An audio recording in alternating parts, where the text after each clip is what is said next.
during the first hours of streams because I usually interact and chat with Twitch usually. But let me say hi to everybody. Like, Kazuya, how's it going? Bro, what's an alternative support for a Nami team if we don't have Yuzaha? Well, you kind of play it by ear depending on what you need. So, like, you can go Arena if you have Electric, you can go Sakaku if you have Ice, Lucy if you have Fire, Nicole if you have Ether. You can play it by ear.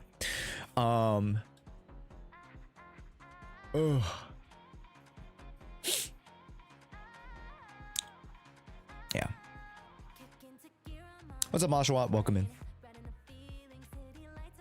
Yellow. AFK, welcome in as well. Jeff, how's it going? At JP Destiny. Yes. Who else we got? We said Mystic, Dirter, Dylan, Jackson. Who else we got? Milf Enjoyer, Chapo, Jester, Pavis, Onimushin, Sacco Spoon, Jobless. Who else we got? Who else we got? We got Gabe, Coda, Nephanor, Martial Law. How's it going? Who else we got? Annabelle, Oz, welcome in. Cyber Shark, welcome in. How's it going, folks?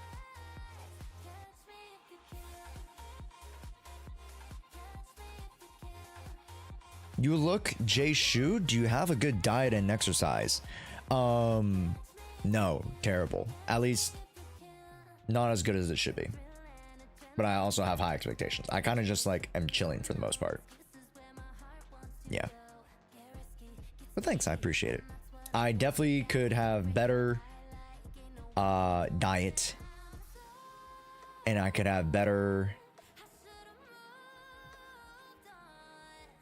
just better. I just think that I hold myself to a high standard, which I mean is good.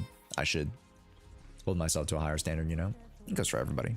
I appreciate it though.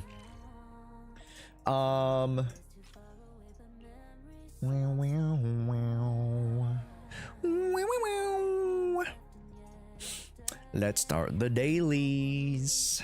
Let's start the dailies. In a perfect world, everyone can have a better diet, but where's the fun in that? I agree. Like, it's fine to pick up, you know, I picked up McDonald's this morning because I was at Target, right? So, you know, it's fine to get McDonald's every now and then. It's fine to, you know, eat junk food every now and then. But you shouldn't be eating it every single day. You know what I mean? Eat it once a week. Eat it once a month. If it's like really, really bad for you, eat it once a month. You know, for me, boba, I always get boba maybe like once every 2 weeks, once every month. Depending on like what the situation is, right? Yeah. I used to get boba almost like every other day. That was bad. That was real bad. But thank God it was a younger me, and the body didn't really matter too much. But what'd you order? I got like a sausage muffin sandwich and a hash brown, and then coffee. A little bit of coffee. Okay, we still need ice, no? I think we still need any ice. Let's go ice.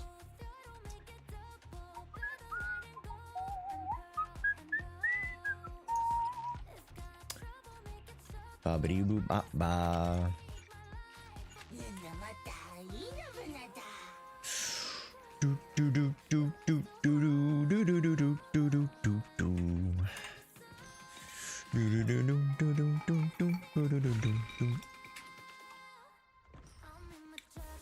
I always order those from the breakfast menu, the sausage McMuffin. I low-key like the McGriddle. The blasphemization of savory and sweets, that is the McGriddle. It low-key's kind of good. I've always had a soft spot for the McGriddle. You know, just a little syrup, bubbles within your little pancake bun. It's pretty good.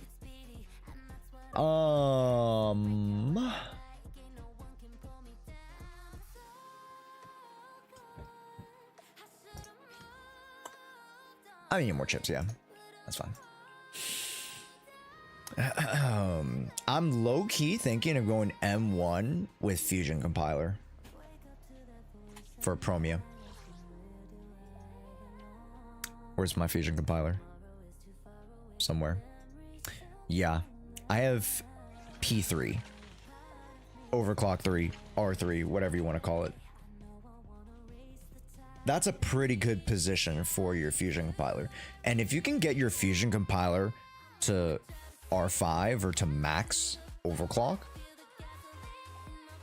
you can be extremely competitive with Promeia. Like, extremely competitive. And at some points, the max output of damage, like let's say during like stun windows, is astronomical. Like, you can make up for a lot of damage in that small window just by like pushing out so much. And yeah, pen ratio is not the greatest because, again, your defense ignoring sometimes. But overall, it's such a great stat for you. Nice 20% attack here. You know, just add 2 points. And then 4 times 37 on a P3 is 148, which is pretty much the same as the extra conversion that you get from AM, if I remember correctly. So you're just basically missing out on AM. It's kind of poggers. Pretty good. But also you're missing out on a bloom damage bonus. But you just have so much extra stuff here. It's pretty solid. Yeah. When people say like P5 Fusion Compiler actually competes, like it competes. Which is really nice because then you can just go for like M1 of the character. Yeah. Especially since how niche the W engine is already. So, yeah. What about Billy? Is the green engine good? The green engine? The green engine. This one? The Cauldron of Clarity? Probably. I mean, I can't say for sure, but I would assume so. Yeah, I would assume so. Let's go electric, I guess. Yeah. Do you guys know if wind is green? Like if they make like wind like greenish shade, like an emerald shade? Would P1 Fusion Compiler be enough for Promeia, or is the Sig much better? Sig is much better. Like, it is a pretty substantial difference. That's why I say P3 is serviceable, but you need P5 to be comparable. If that makes sense. For you. I didn't put the numbers up because I didn't have the hard numbers, but P5 is way different from P1. It is a different weapon because you're scaling your AP 4 times, right? So that's a 4 times difference, and then your attack also increases. So it becomes a different beast when you're at P5 versus P1. Unfortunately. It's just numbers. It's just, like, it doesn't change the way that she plays. It's just pure numbers. So if you're like, oh, can I get by with just like using P1? Technically, yes, but the performance difference is substantial. All right, let's run it. It's like a darker ice. The fuck? Why is it all blue? We got blue, blue, purple, and then blue. And then red and yellow. Just, you know, that's fine. Where's the green? I need an earth element, please. I need an earth element, please. I love wind as green. Yeah, I think like a nice light green would be nice. Yeah. What's up, Selena? How's it going? Should I focus on 2.5k attack on Cecilia or 150 crit damage?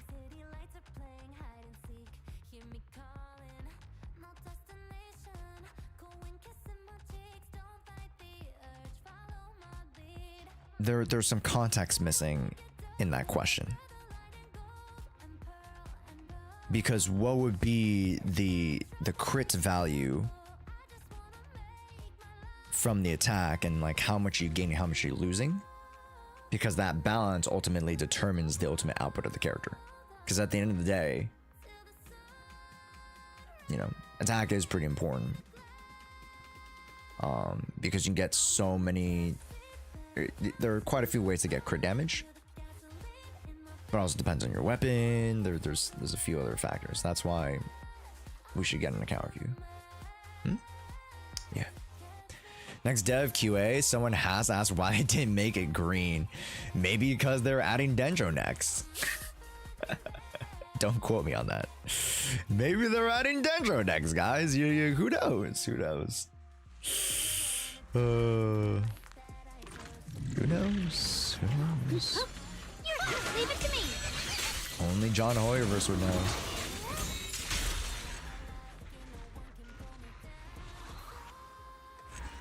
Yeah. What's up, is it Croquetta? Let me know if that's right. Welcome to the stream. Oh my god, 15 only? How?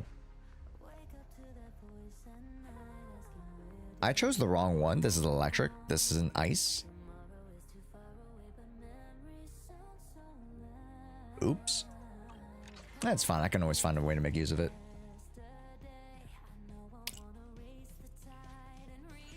Nah. No biggie.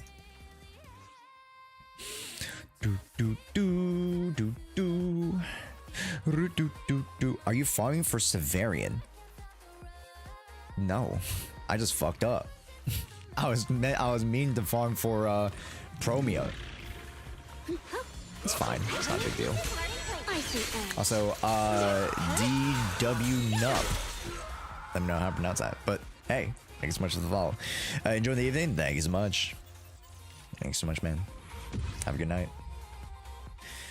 We're at 30. Okay, that makes more sense. And 160. Okay, that makes more sense. I want to be at like 55 and like 200 or some shit like that by the end of this week. I pretty much have my build, although I want to improve it. Don't get me wrong, but I pretty much have my build ready for Promeia already. At least in theory, unless I get like super lucky or something. I don't know. Or maybe I get super unlucky. I don't know. It could be the other way around. It could be, chat. Could be. Ooh, we need to do the event. Mods, can we get the account reviews going, please? Yeah, let's get 2 account reviews, please. Imagine there would be 3 types of blue materials when wind comes. Yeah, that's what I'm saying. Like, I wanted to do ice, but then I freaking chose electric. And then it's freaking winter. Terrible, man. Terrible. Are you planning on getting the engine? No.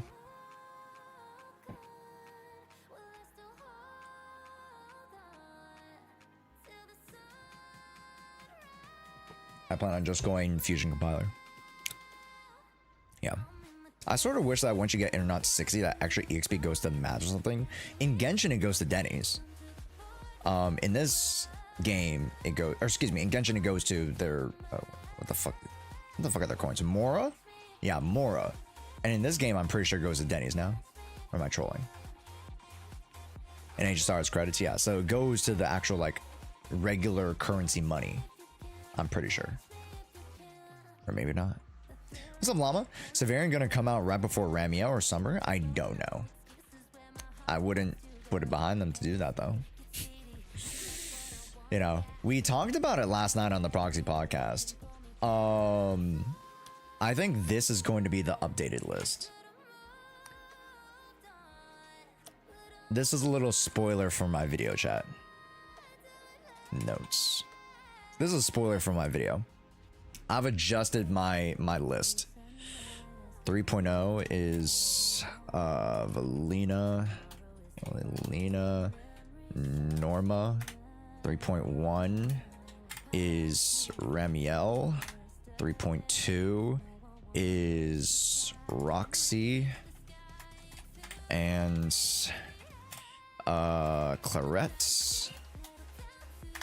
3.3 is Sigrid and Phoenix, I think. 3.4 is Severian and Storyteller. 3.5 is the Sunbringer.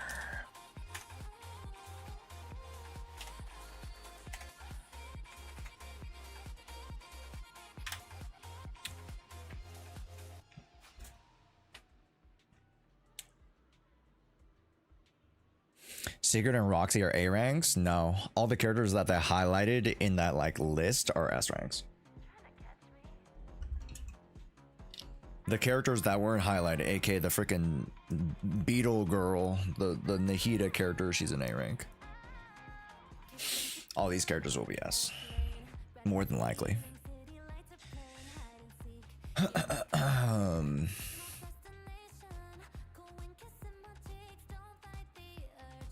I don't think so. In 2.x teaser, we saw Pan and Monato. Alex, that's not what I'm talking about. I'm talking about this.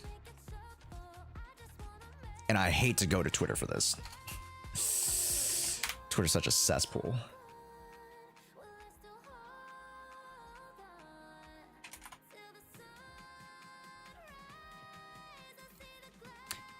These teasers.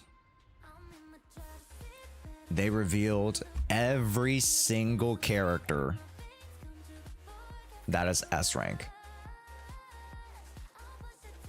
Boom. Boom. Boom. Arguably, she might be win support. I hope she's win support, bro.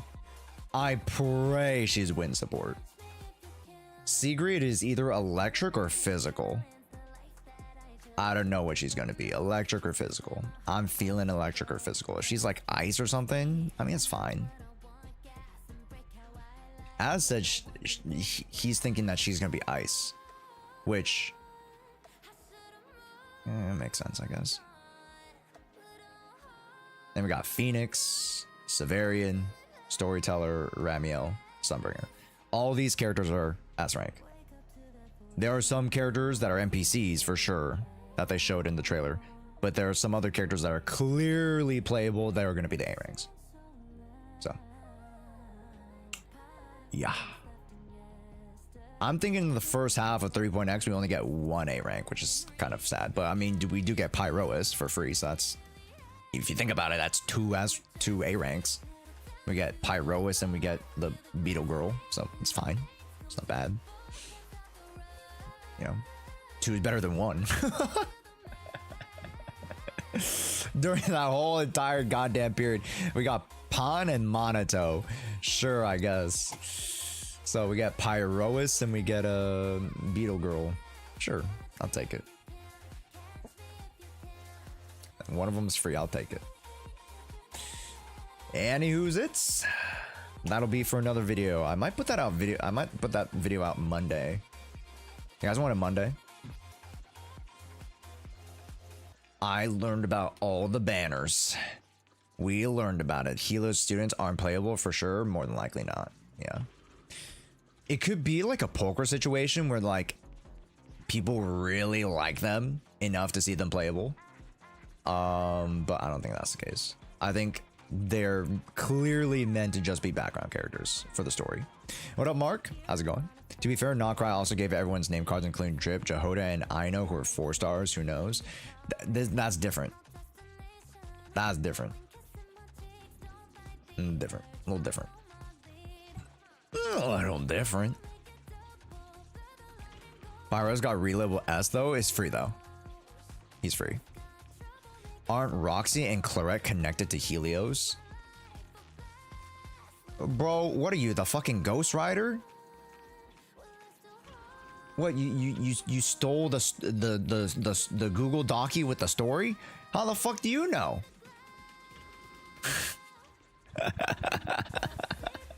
Bro, I don't fucking know anything about the story. I mean, you could say that you know a little bit about the lore, but like we generally don't know much about the story.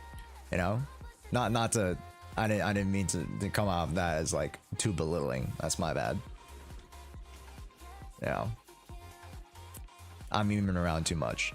But like, you know what I mean? Like we don't know too much about the story. And when it comes to even the chats that we had yesterday, a lot of it's still speculative. Even though from what we were saying yesterday, you know, our talks with Az and H, you know, it could sound very convincing, right? But the whole point of the exercise is to, you know, actively flex our muscles and understanding of the story, the concepts that are being brought to the table, XYZ, you know? Roxy looks like she's a bookworm and her outfit somewhere reminds me of New T's outfit for Belle. Unfortunately, Roxy and Clarette are potentially a part of the Iron Forge whatever faction. Yeah.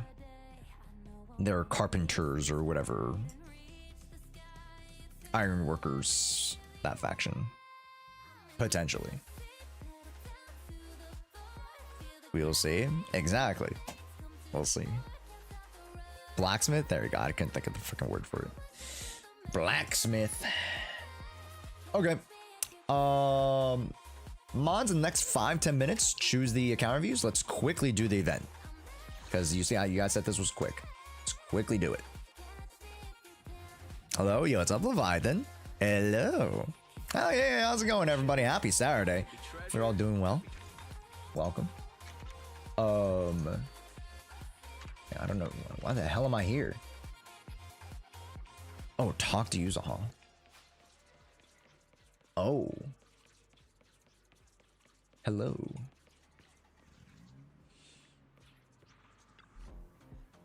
Hey, no.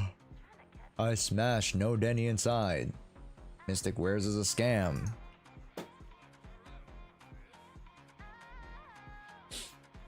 Classic baddie boo.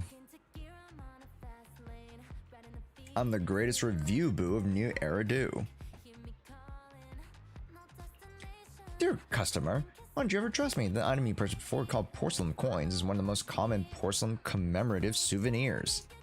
As for attracting wealth, I have never heard of porcelain having such properties. I guess perhaps your intel is off. No way, it's all backed up by facts. Oh my god. Oh my god, chat. I think Review Boo can't tell something that's real from AI. You show him an AI generated photo. No, this is definitely real. This unicorn in the field of grass with the perfect sunshine and clouds. It's real, of course. 100% real. What a rowdy guess. Also, it's so bizarre to see Yuzuha in her regular freaking sweatshirt in her cardigan. Because I have the skin. So it's just a little jarring sometimes when I see her in her regular outfit. It's the new review channel from the Redo Tour magazine that just launched. For instance, based on customer style, it's probably preferred by someone like Mystic Wares. Fake. Pull compensation. Exactly. So to keep reviews accurate, this event has a special merchant portal. If we get hit with a bad review, we clap back with our own response. On top of that, there's a new third-party review system. I see. All I see is Natalie now, and I know they're different. Yeah.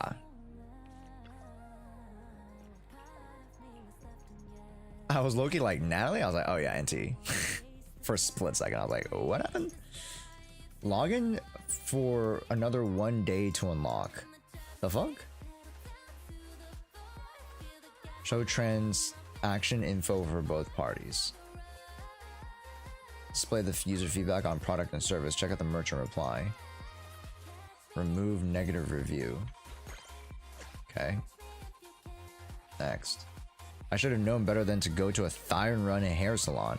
As for a wild, handsome style, and look at me. My friends keep trying to pet my hair, saying it's spiky enough to pass for a cactus. The merchants reply, Beaverson Beauty Salon.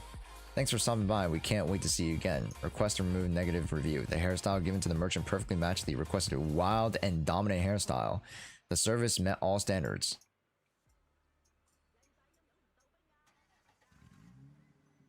Wild and dominant. As for wild, handsome style. So who's lying? He's a racist. Rejected.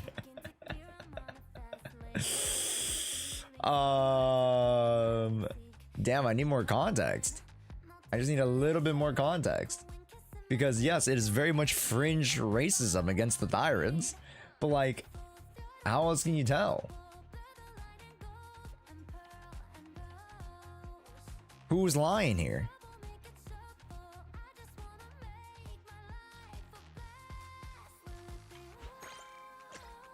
Freak! The advertisement made it sound great. Ultimate uses of space, the comfort of home, but in reality, there's no room to lie down. Can't even sit upright and turn over. It's a pain. The shop has not engaged in false advertising. Every advertisement claim is backed by reason and evidence with thoughtful details and presentation added in accordance with scientific design principles. Of the super cozy and secure, what is this? A mattress? Capsule Hotel.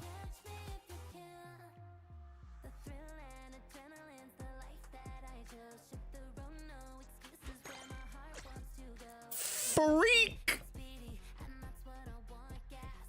Bro, I don't know what the fuck I'm doing here, bro. They got what they paid for? Literally, it's a capsule hotel. How are you supposed to sit upright? You're not supposed to. Anyways, half a year ago, I bought this little dog. Since then, for 6 straight months, every single day, it's been filling with non-stop barking, yapping, and howling. Okay, nice. Ignorant jerk, bullying mutt. Woof. Sorry, I didn't see you. His eye line could not see the Bang Boo who was so small. That is funny. Last week I ran into a giant monster in the city. It charged at me and stole my hero's courage. Now my soul is drifting around. I can't read. I can't go to school. A professional physician has confirmed that the customer is physically fit and mentally sound. As no such illness exists, the shop cannot issue a medical record. We request a negative. What the hell, bro? The drink had a hint of motor oil. I looked up and sure enough, the owner was a construct. Oh my god.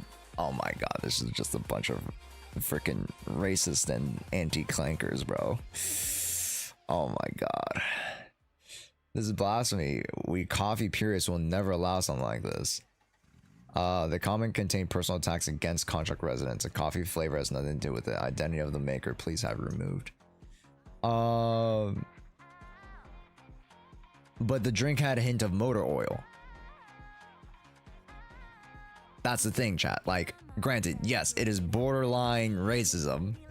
But like, if it has motor oil in it, then what are you gonna do? But I mean, it's, you know, it's, we hate racism. I'm telling you, the guy Dewey must be a contractor who's mastered dark magic, the kind of technique where one light press can make someone pass out on the massage table. It has to be one of the most strange rituals the book talked about, but be extremely careful around him. This is a legitimate massage parlor. There's no dark magic going on. Nah, I think he's chill. Yeah, that's my boy. Old Dewey. That's my boy. Okay, what the fuck do I do here?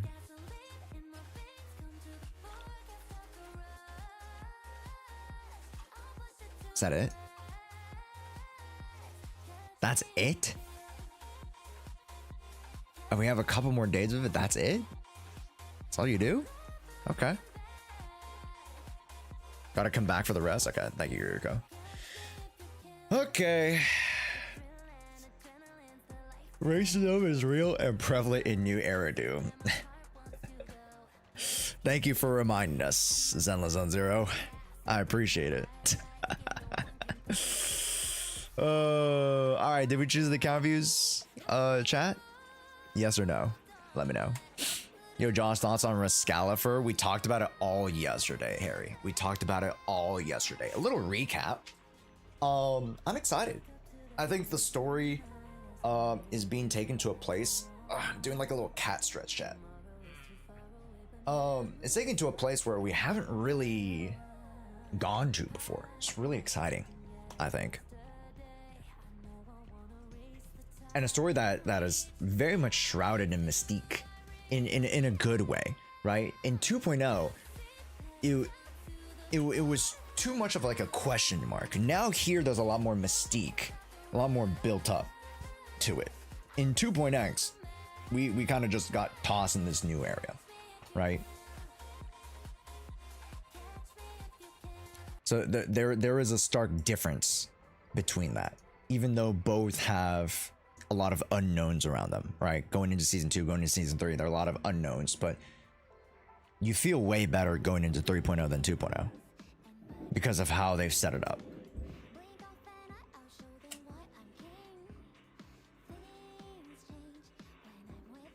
Way more hype now, IMO, yeah. And the more info they give us, the better we can formulate our own opinions, right? The court of public opinion will be able to make more sense of what's going on and how, like, to evaluate the structure of what they're building here, because that's very, very much important to be able to like see and understand. Because like if you can see where you're going, then you can kind of make sense of it. If you can't see where you're going, then you get when you're blindsided, you're like, I don't know what's going on, right?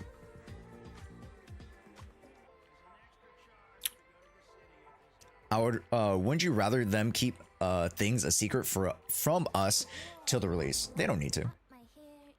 I said this in the podcast, and I'll say it again here.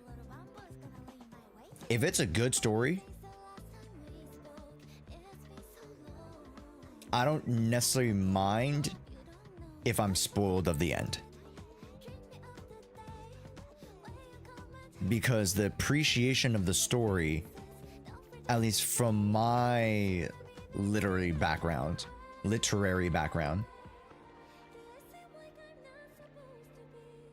I can still enjoy it because I value things differently versus just the shock factor of like, oh my gosh, I didn't think of that plot twist. I don't really care about that. I care about if the story genuinely from start to finish has good pacing, has good writing, all that XYZ. I guess that comes from like not necessarily being fully present. Maybe you can you can come to that conclusion. But like when I go into stories, I go into it with a very critical eye.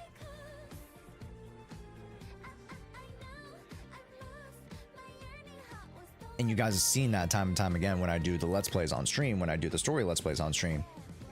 Like, I take moments, I take breaks to like really dissect some of that stuff. You know?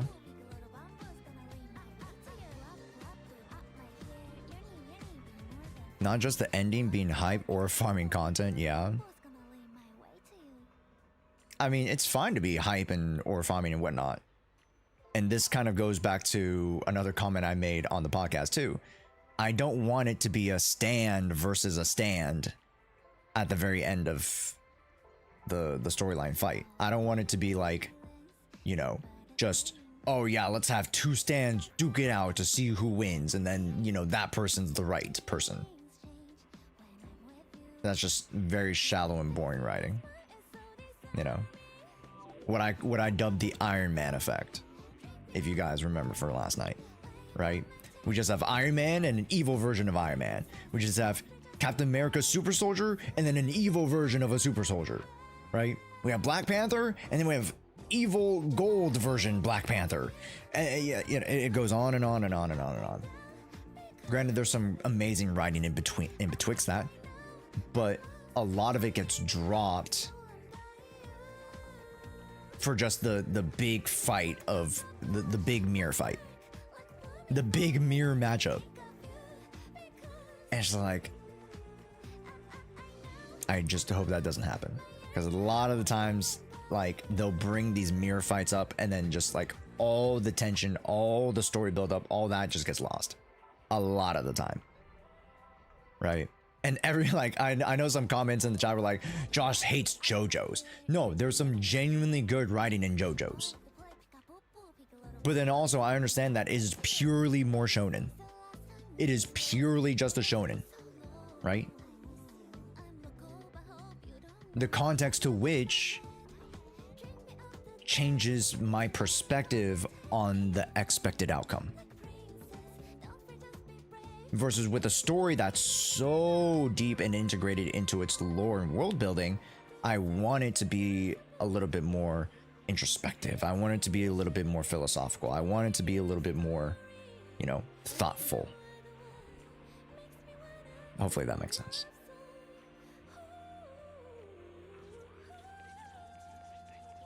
It doesn't always need to be like some deep metaphorical thing. Maybe we could but watch a movie together.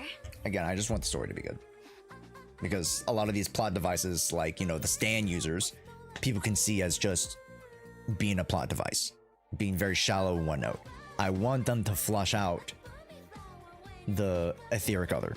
I really want them, and I mentioned this yesterday too, to give them character and characteristics, not just, yes, I am a summon and I'm like a Pokemon, I go, Pyrois, and then I punch one thing and then I return into my Pokeball. Like, no, we don't want that, right? I would we can very easily see, oh, Pyrois has like a very like resolute personality, or like, he has a personality of his own, which would be very, very cool. And I want that interaction to help, grow and develop the twins as a cast and see where their individual storylines develop here in season 3, because it does seem like we are getting a lot more of them going to this new season, because both of them are going to go, which is awesome. So, whooshy! They're slowly building up the power. It would make the story better. I relatively agree, yeah. Stand user could be anyone. Stand user in the question, random person wearing the most flamboyant fit ever. I mean, at least from what we know so far, it's mostly just the Helios Academy characters able to use stands, but it's because of their augments that they're able to, hold in such great amounts of ether so that their emotions can manifest it. There are easily other ways to be able to do the same exact thing without the crutch of said implants, if that makes sense. There's like a whole nother level to it. There's levels to it, right? Because we humans, we need a crutch to be able to manifest that ether.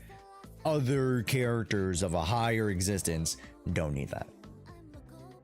And very, very easily, we've come to learn that it's not just, cool mechanics and Hacker Man and stuff like that. There are higher beings within this game. Need a fortune telling? Right? It's not just freaking robots and furries anymore. Although there are going to be a lot more robots and furries. Just robots and furries with magical powers.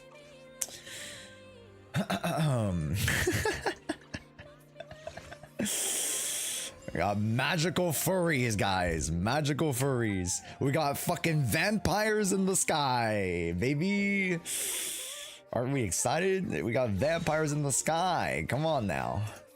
Anyways.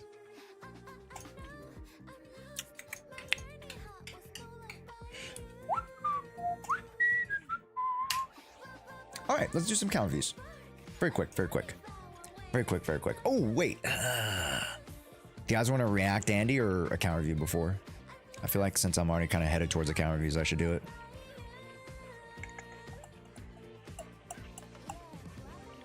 Also, make sure you guys join the community Discord. That's where he hosts the account reviews. Pretty much every time and always. Yeah.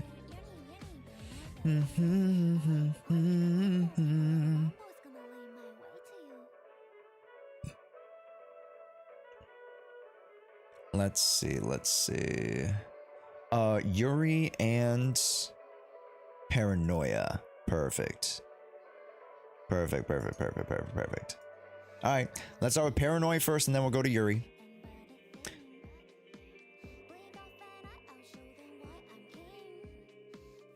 Okay, let's flip here.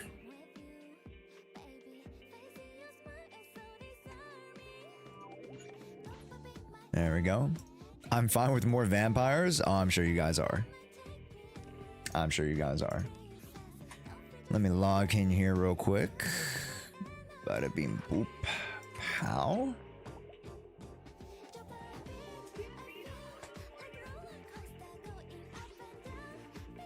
And America, yeah. America, yeah. Perfect. Perfect. Also, is Ash Yuri or is that different? Am I trolling? Yeah, okay, so it is Ash. Okay, great. Cool. Question, before you question about to see it being the weird thing going on, I'm actively trying to build her. Okay, that's fine. It's all good. I'll dodge up with this. Also, Vio, hi, welcome in on the YouTube side. What's up, folks? If you guys on the YouTube side, make sure you give me a big old wave. Hello, folks. Welcome in. Also, hello, Miss Hawaii. How's it going? Quebec, welcome in. How's it going as well? Hello, hello, hello. Dragon Rage, great to have you. Welcome. Rapid Ninja. I'm dying over here for a new Oni. I would love to see at some point them circle back to the Oni storyline. I agree. I feel like there is more to scratch. You know, more like the itch to scratch with the Oni lineage. I agree. Like one of the dying sub clans comes back, and then we have to pair up with the new Oni character, Oni Thyron, alongside Section 6. Oh, that'd be fun. I like that. I like that. I think I've HI3 PTSD. Oh, I agree. Yeah. It's gonna be a very romantic storyline, isn't it, chat? Isn't it, chat? It's going to be a very romantic storyline, isn't it?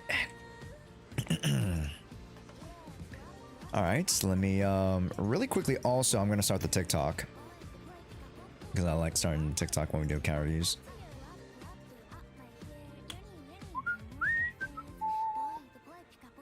Chat, I'm not gonna lie, I'm so dead tired. Holy shit.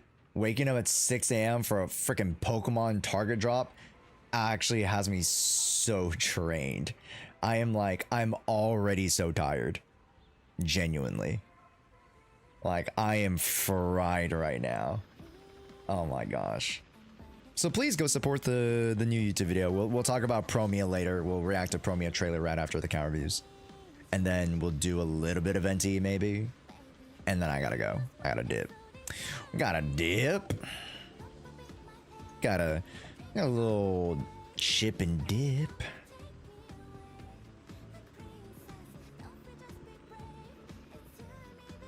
Okay. Boop. And then, oh, virtual cam has to be cards, I think. Nice. All right.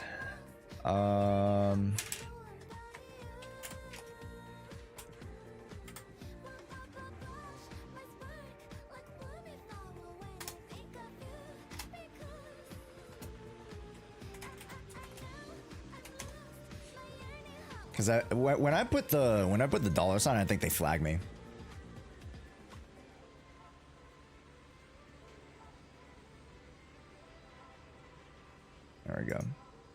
Sweet. Lock it in. All right. I want to be a voice actor for real. I think it'd be cool to do some voice work at some point. Like, I don't have the capacity to do that right now just because I'm managing and also editing my own shit. So, like, once, you know, we get, like, to a point where I don't need to, like, focus too much on editing and also contributing to the editing process, then I can start, like, doing more projects that I think are just more personal. You know what I mean, chat? Like, that's one of the things, like, that I'm starting to transition towards, because we have, like, around, like, 2 editors, 3 editors, if you want to think about it. Although the work is, like, split up because they're not, like, my full-time editor. So all 3 of them kind of come together to become one full-time editor. So yeah, it's a situation where I have to work a little bit harder because I have multiple editors. Editing is so damn time consuming. Yeah. So please go support the new Promeia guy video. Especially like to work out our combo and show you guys the combo. It is definitely something not easy to break down. So I would love for you guys to go check it out. I feel like I've broken it down as easy as I could. Yeah. You can spell May in Promeia, surely a romantic story. Has nothing to do with Ramiel, but I mean, hey. Currently rocking level 60 Yishun with Qing Ming. Birdcage, I assume. Ambient Pulchra, okay. All S ranks optimal. Should I pull Promeia for T2? For Team 2 or Lucia for Team 1? Here's the thing. I think Lucia is going to be a really massive upgrade for that Yishen team. Like, it brings that Yishen team from, like, yeah, I can kind of use it and barely scrape by to, like, actually performing extremely well and locking in that team performance. Does that make sense? So, like, you know now that with Yishen and Lucia, you can clear the content that she's meant to clear. For sure, for the most part. Barring your skill level, of course.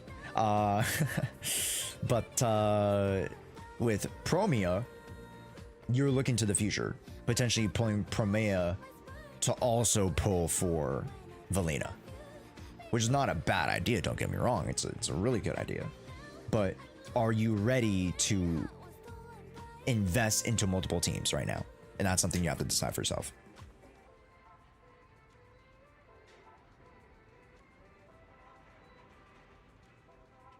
Peak start of the guide, Mr. Streamer. Thank you, Alex. It was the wind. It was the wind. It was the wind, surely. All right, let's do some. Oh wait, did you want an account review or did you want a DA run? Sorry, I didn't catch it. I assume you just wanted an account review. But we talked a little bit about DA, I think. But I don't know. Account review. All right. Let's go account reviewing. It's like I'm saying fishing. Let's go fishing. Here we go. Let's take a look at Nangong at a 2-1, which is a little bit low on attack. 2-1-1 and a 300 AP. A little low on the AP too. So I think it's just mainly like substats. 1, 2, 3. Pen ratio. Okay, yeah. I mean, even with ether pen ratio, it's fine. Just yeah, this one definitely needs an overhaul, which I assume you already know. So yeah, definitely could use more attack. This is pretty nice. 2-2, nice. This could use at least a plus in something, but I understand it's very hard to get AMAP, so hey. Yeah, literally just substats. Not too worried about Nongong. Ooh, Huipin Gemini. Good pick. 2-7, 300, 208. Yeah, that sounds about right for the AM skills. Ooh, let's get that core up, right? You can also look at DA shoe scores. Okay, chill. My thoughts are that I've cleared everything except DA in the last 2 nodes. I've scraped by with throwing together Team 2 and my Yishen team stomps. So I was setting on the idea of throwing Promeia to serve as the new main DPS. That's fine.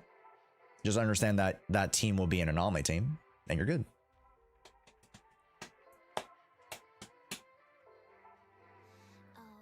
then you're chilling.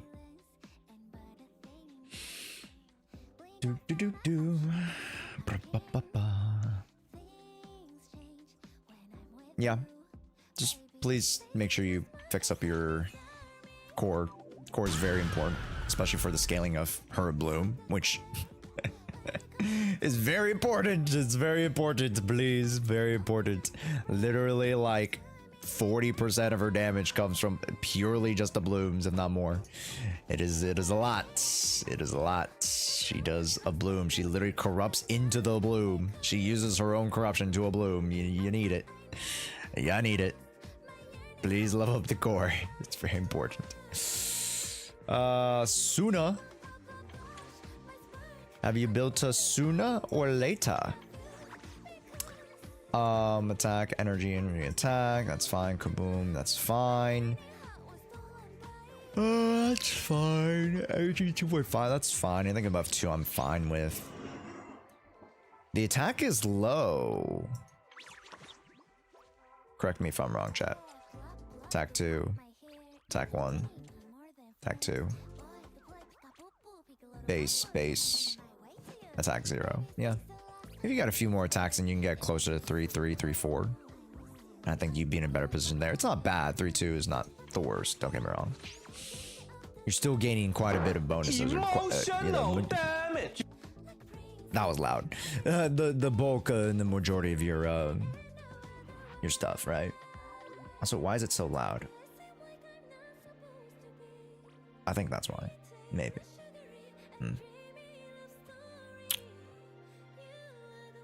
When did I become rank 2?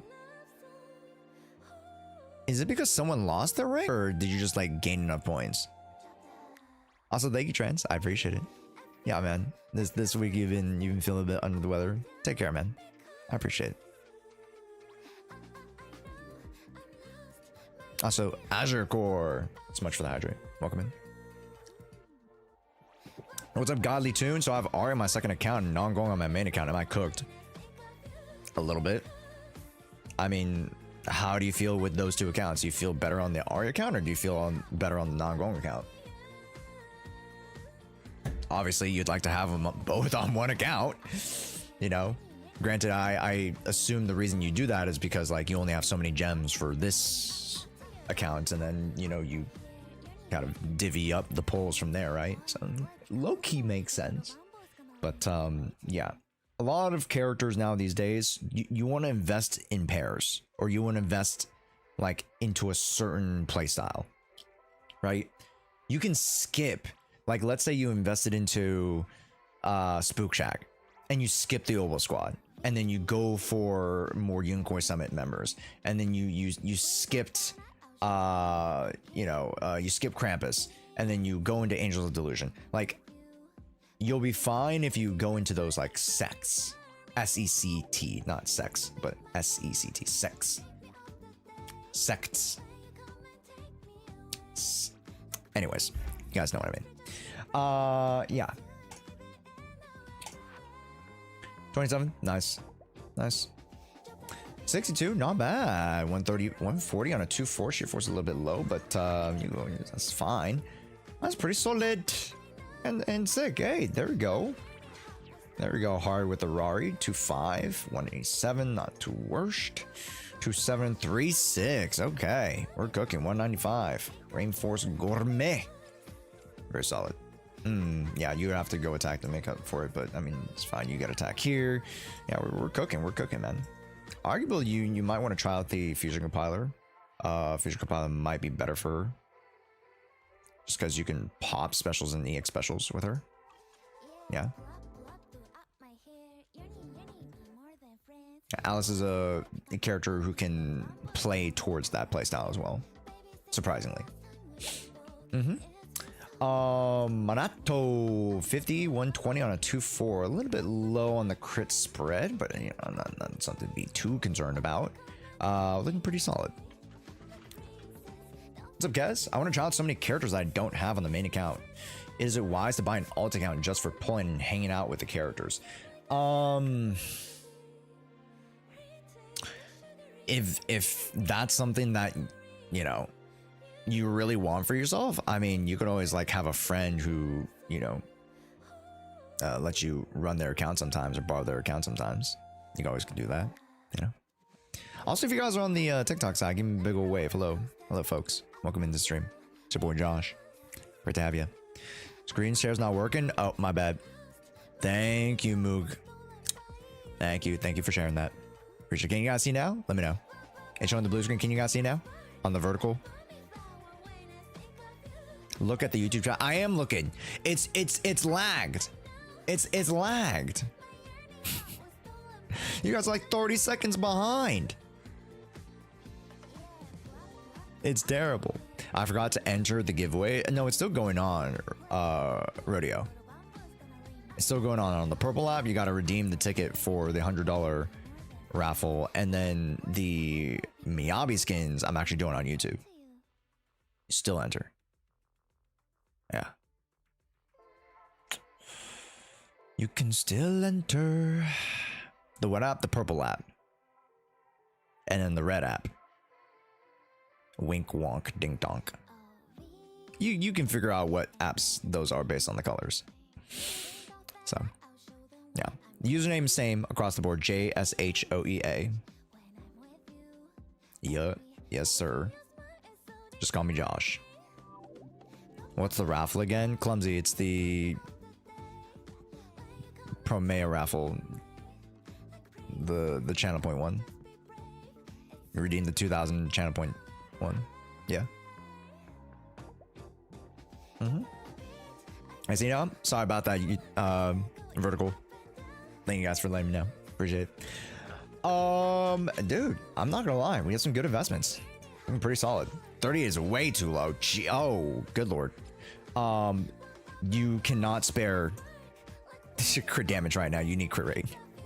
You cannot spare that. You need to run crit rate. I'd rather you be at 50 and then just front load a bunch of attack. It's fine. Arguably, you can go pen. Physical, dude, that's so much better. Boom, done. Like, why do you go this? This physical is better. Yeah.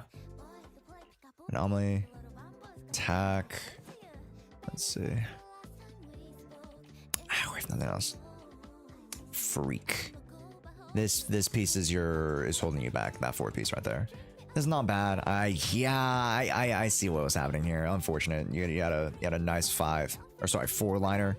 Just didn't roll your way. That one's all right. It is what it is for that one. Let's see. If you're not using Monotone, just literally swap that. To be honest, you have enough attack on the Brimstone where you just like need this. Oh, thank you so much for those. Dale, appreciate it.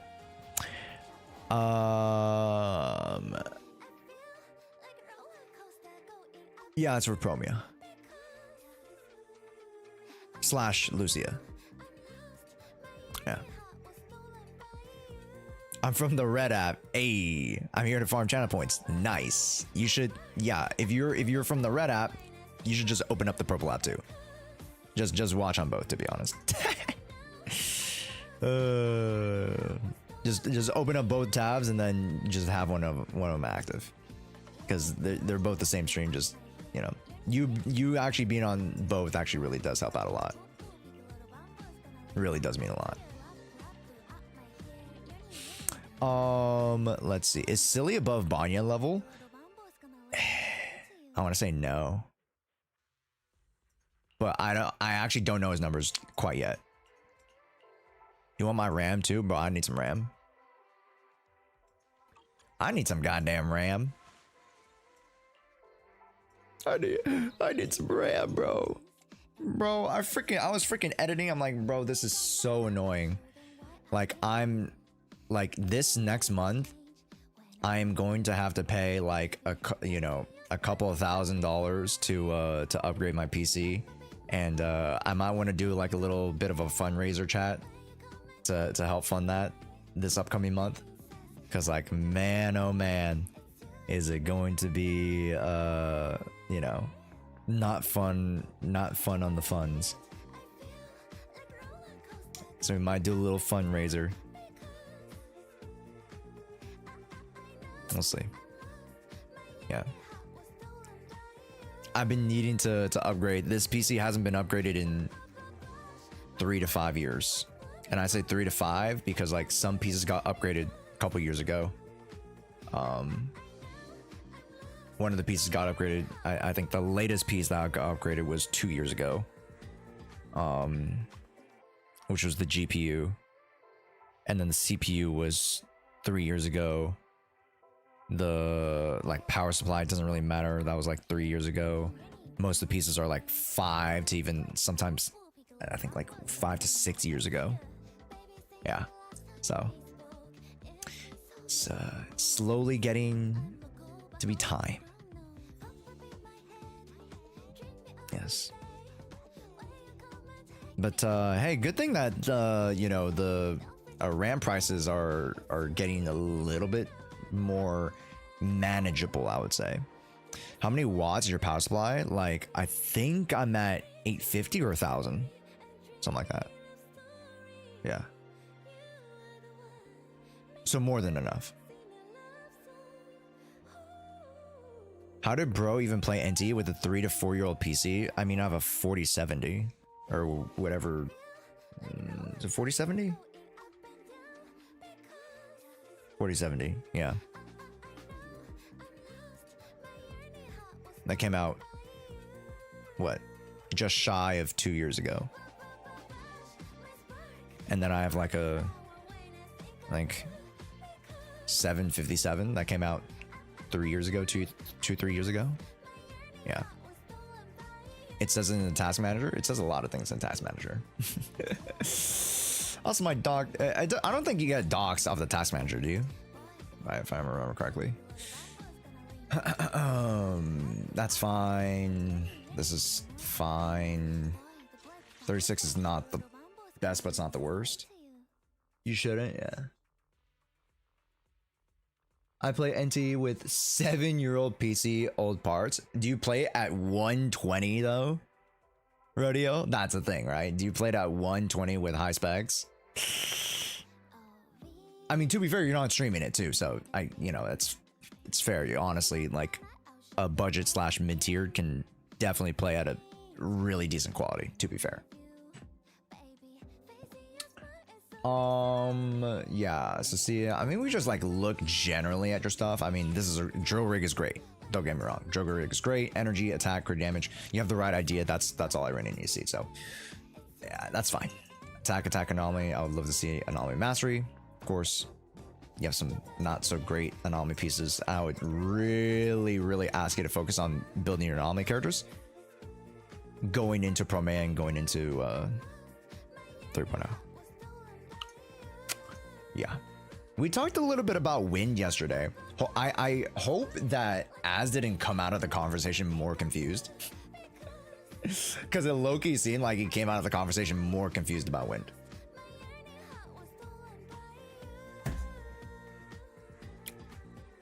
Which that's on me.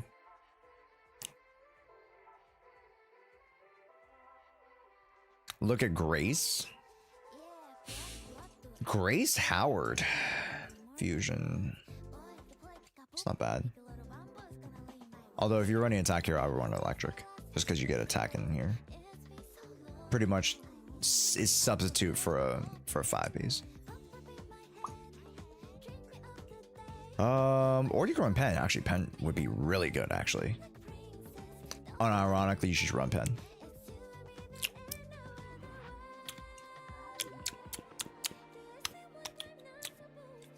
Oh, wait, hold up. Pen ratio, anomaly efficiency? On an Ambi? Oh, because the crit rate, probably. Emotional damage.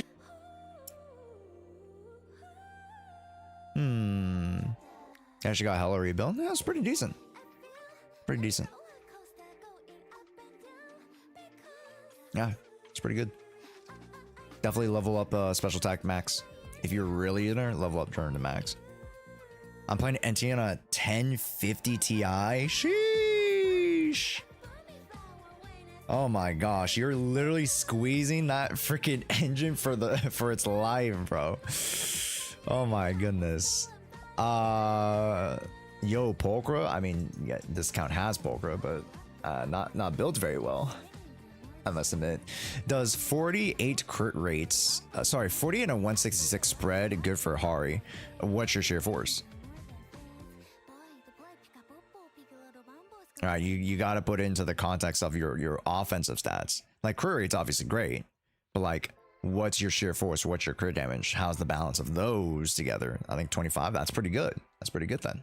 Yeah, it's a little difficult because, again, when you guys ask for stats, like there is obvious context missing. It's not your guys' fault, of course.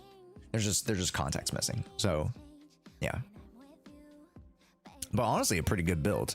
But also, it depends. Like, oh, was that HP in compensation for ice? Was it in compensation for, you know, a certain other piece? You know, there's context, right? What's up, Mark?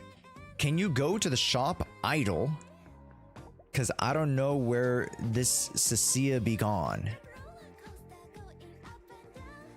Oh, you're talking about time. Yeah, I got you. I was trying to understand that.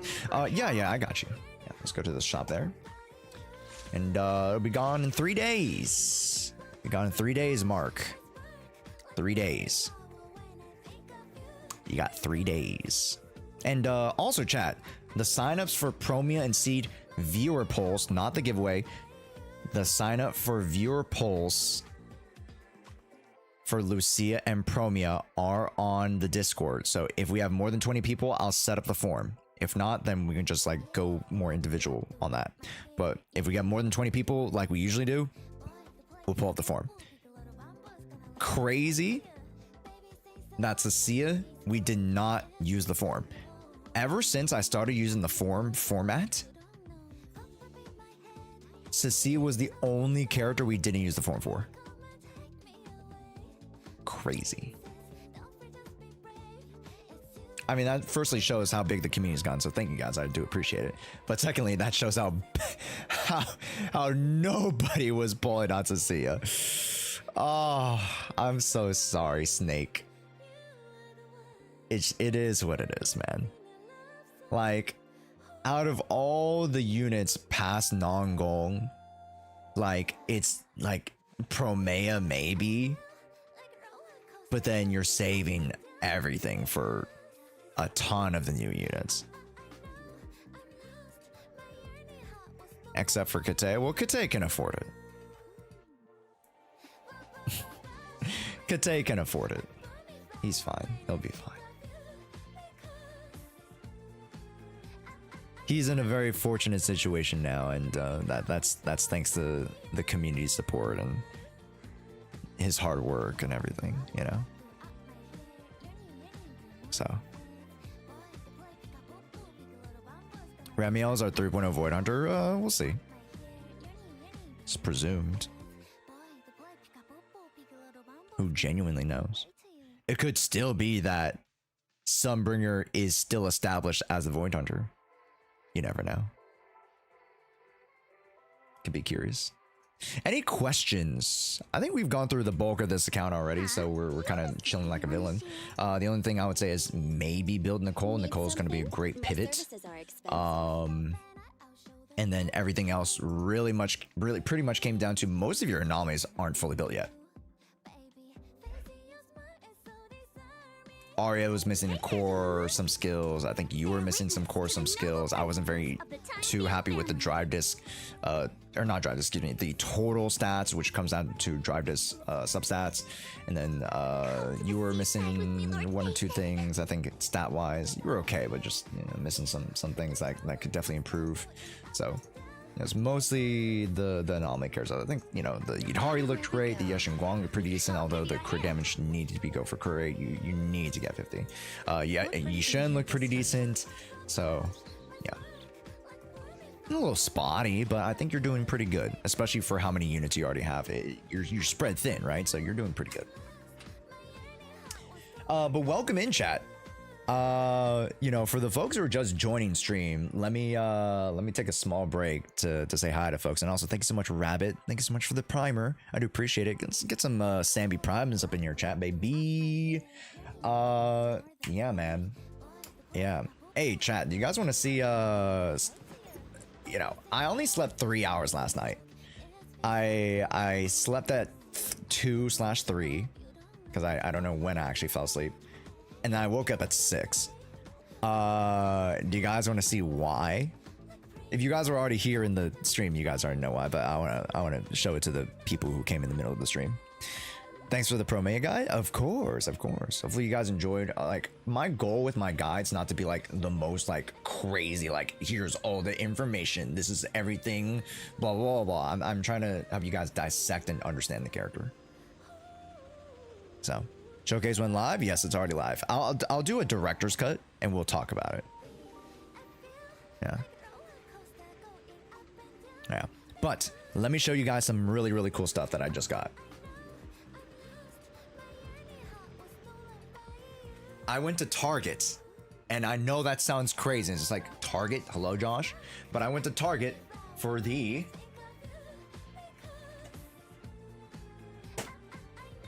Pokemon collab. It's Pikachu!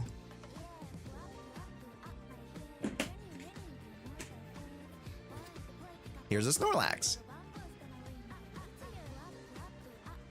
The reason I'm keeping them in the cut form is because the resale value is twice as much. The resale market value is literally twice as much. So I literally can make money and or like break even and save some of the stuff, some of my favorite stuff, and like sell the other stuff. And not have paid a dime, technically. That's insane.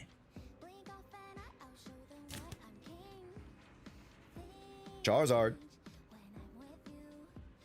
Pretty cool. It's Charizard. And then not only do I have Charizard, but I got the boy Gengar. Woo.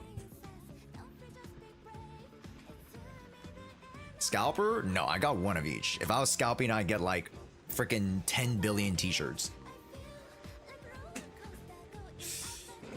These are stuff that I like genuinely got for myself. I didn't, you know, I didn't scalp the whole entire store.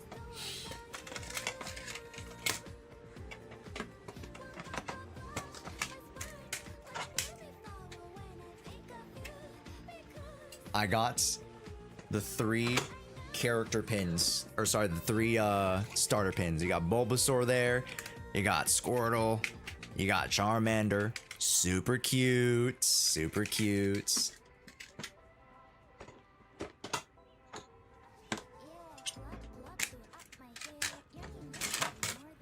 And then I got some Pokemon packs.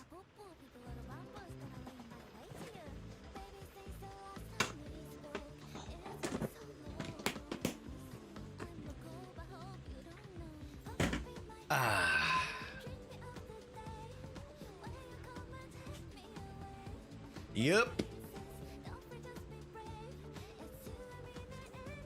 Yep. Whew. All right. Let's get it going with the next account review. Let me quickly... Don't go anywhere, chat. I gotta log into the next account here. Hello, Gon. Welcome in. But that's what I was doing in the morning, chat. I woke up at 6 for that. But it was worth it. It was worth it, I think. And overall, generally, Target can be pretty degenerate in terms of like the people who show up to Target for that stuff. But, you know, it was worth for sure. It was definitely worth. Yeah. Because I can sell some of the stuff that I don't want for like double the price. That's how bad the secondary market is. And then I can get stuff that I want. You know what I mean? Also, Ash, I'm sending the 2FA. I'm sending the 2FA. 2FA, please. Yup. But how's your guys' week so far, chat? Any highlights for you guys? Are you doing TCG opening for the packs? No, Kez. Those packs? Okay. I hate that this is like the situation, but it is what it is. Those packs are $30. I bought them for $30. I can sell them for $80.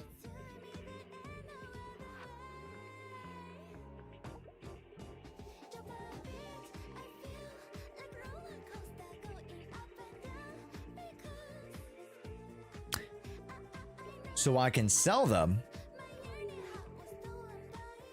get $100, put them into cards that I want, and have some still left over.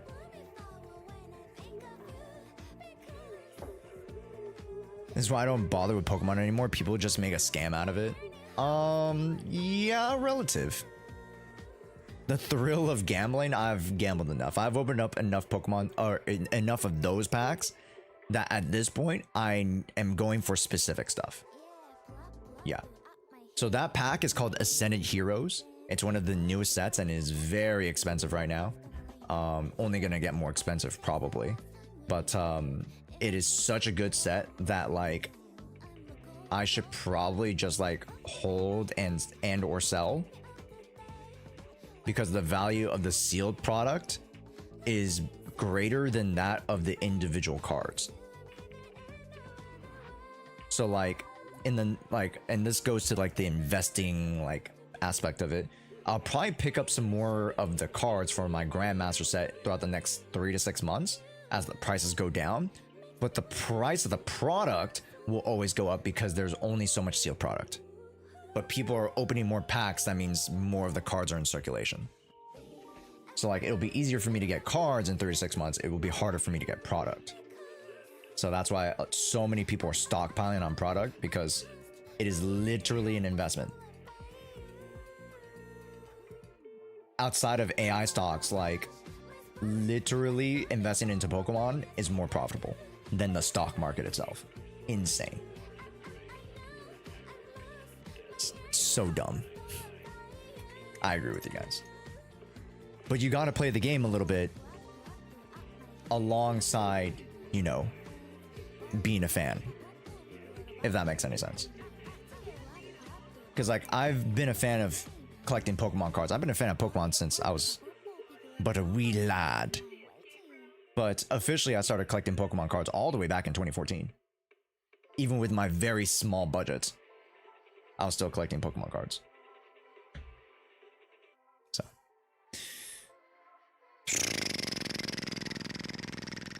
But then you invest and get barely anything out of it. I mean, I have this.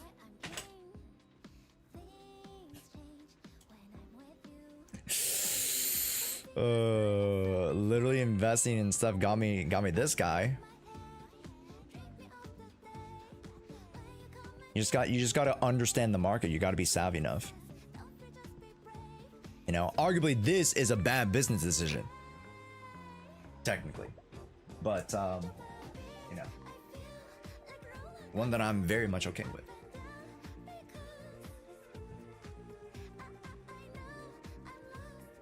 And that one's pretty valuable. You guys can look it up. It's not my most valuable, but you guys can look that one up.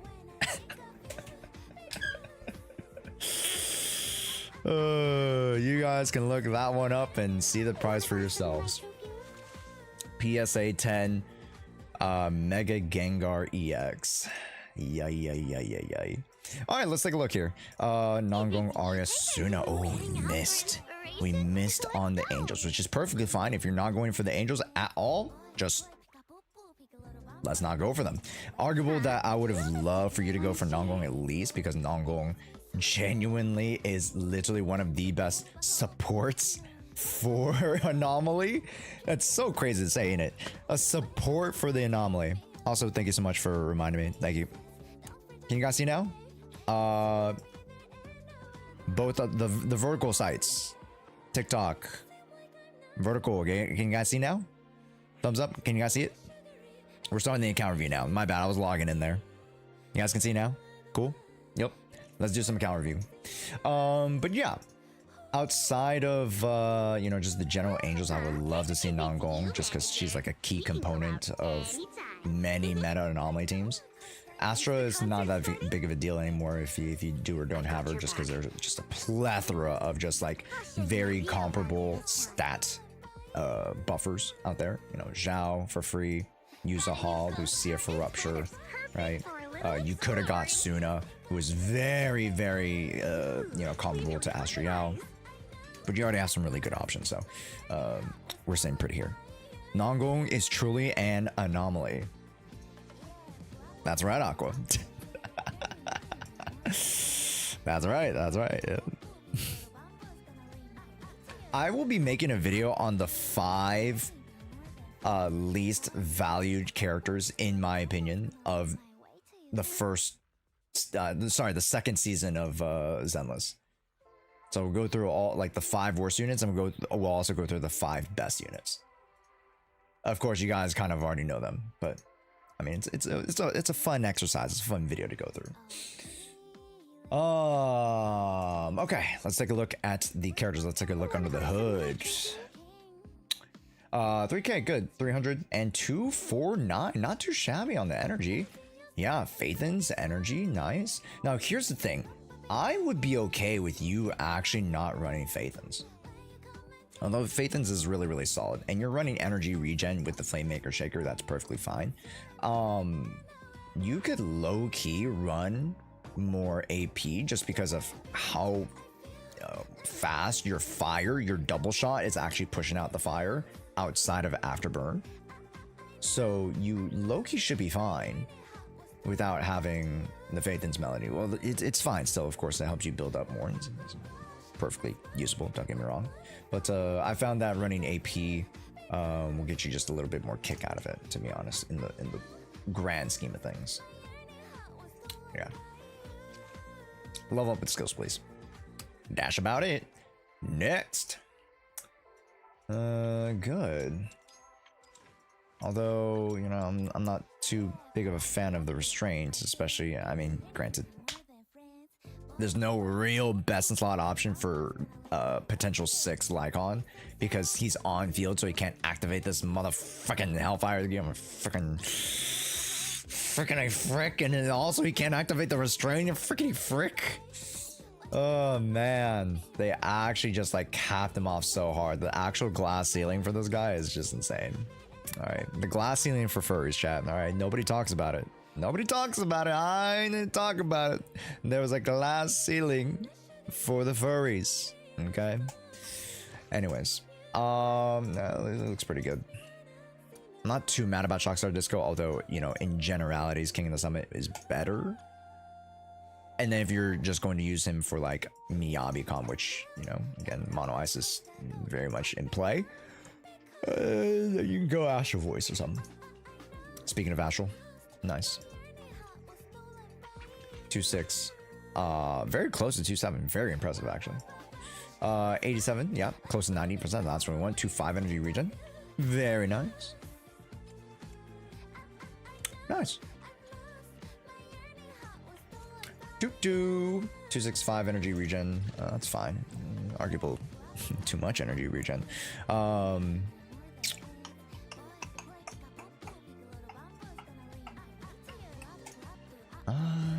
Yeah, it's fine. No big dealio. Triple HP. Huh. We'll take it. Anomaly attack. We're chilling. Meta Tanuki Morphosis. 3-3 on a 171. If you're going 3-3, Jesus Christ, you might as well go AP, to be honest. Like, that. Wow, 4 there. 3 there. That's impressive. Very impressive. How can I get an account fee? Oh, very easy. Discord. I randomly choose people from the chat who sign up via the Discord. So you got to go to the Discord, and then there will be a text channel where you can enter into the raffle for the account reviews. Yeah, and that always happens generally in the background while we're live streaming. So like sometimes I don't like actively be like, oh yeah, everybody, we're starting the raffle now. You got to join now. You know what I mean? That happens in the background. Like, I'll let you guys know, you know, every now and then, but yeah, just you gotta keep on it. If you guys want to account, you just gotta join the Discord. Yeah, the first like half a stream, the raffle's open, pretty much. Yeah. Anyways, ZZ's so fire, but the fan service is kind of bad af. You like fan service? Unfortunate. Attack? I guess attack's better than energy. I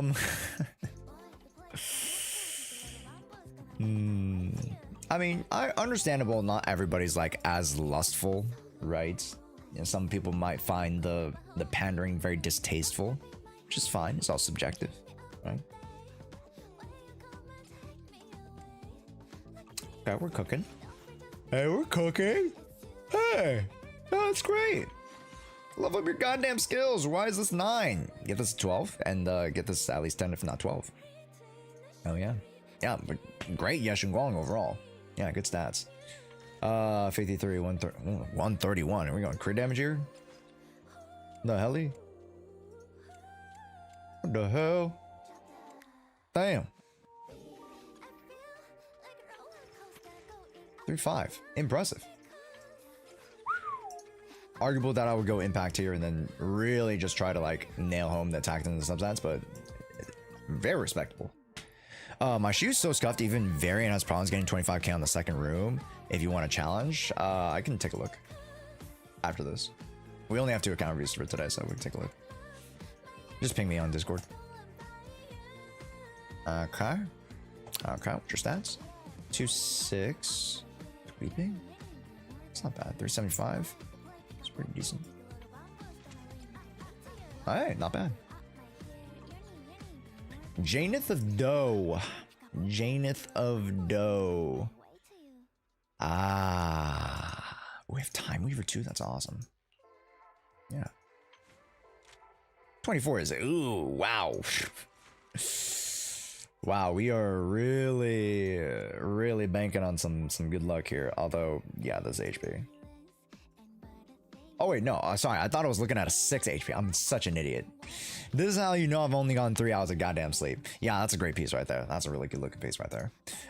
This piece definitely could use a shakeup if you want. And the reason why I'm looking at Juyen a little bit more closely than usual is because I suspect that Juyen might be getting a rework, a retool going into 3.x. So it would, you know, behoove us to look at Juyen just a little closer. Not too close, but just a little closer. attack, crit damage. I would love Anomaly in that slot, but I mean, if you're running pure hyper carry Miyabi, it's fine. It's pretty good stats. Oh, okay. Okay. Thunder is the right call there. Electric and crit damage, not too shabby. Marcado's Desire gives you 20 crit rate. Yeah, that's great. 25 plus, yeah, it's like a 90 crit rate, 150 on a 2.5. Budget? That's great. Just build his refinements, or excuse me, his potential. Yeah, looking good. 2.4, 3.3 is a little bit too low for me. I don't care if it's electric here, but yeah, you should get attack percent missing, attack percent missing, attack percent missing. Yep, there it is. And that costs you literally like 300 to 400 attack. So, substats, they add up. They add up. There's +1 here, +1 here, +2 there, you know? Yeah.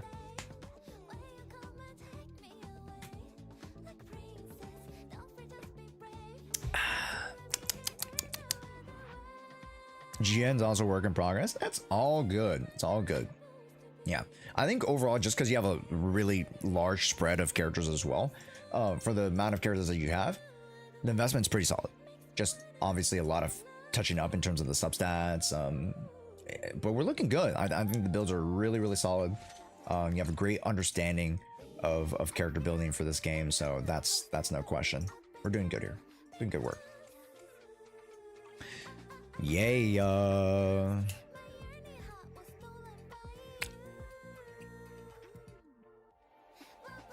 She's a Void Hunter. Who's a Void Hunter, Sarah? Sorry, that was like a late message that I read. Who's a Void Hunter?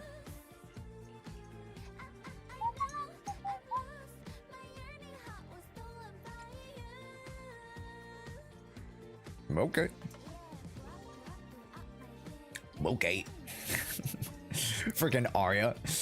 Okay. Huh? Okay. Huh? Okay. It's when you can't breathe very well. Okay. Rebecca is iconic, bro. Jesus.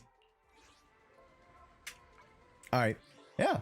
That was a little bit faster, but I think overall doing pretty good. Any questions? Any questions?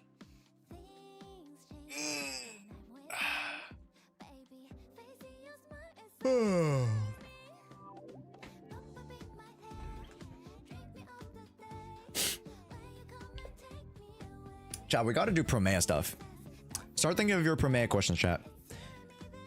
Funny thing, considering Promeia gets so much AP from her core with max AM, is the breakpoint for AP lower than usual, as my pre-farm build has her at 19 attack subs, but only 10 AP. That's not that bad. Yes, and yeah, correct thing. You want to invest a little bit more into attack over AP. Correct. In an ideal world. Thanks for the review, of course. Of course. I got you. All right, Foreign. Let's jump into your Shiyu, I think. Dude, stage 2 is ass, bro. Why are you asking me to do stage 2, bro? Why are you asking me to do stage 2, bro? Stage 2 is so ass. My Promeia question is, would you let her cuff you? Well, is the sky blue?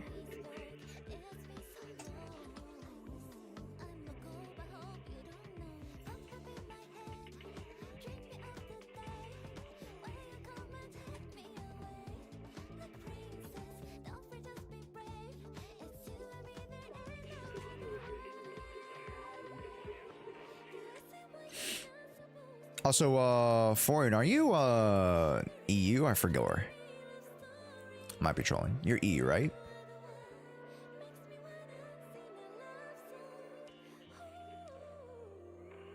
I forgot what the count was. Look, it might be NA. Might be trolling.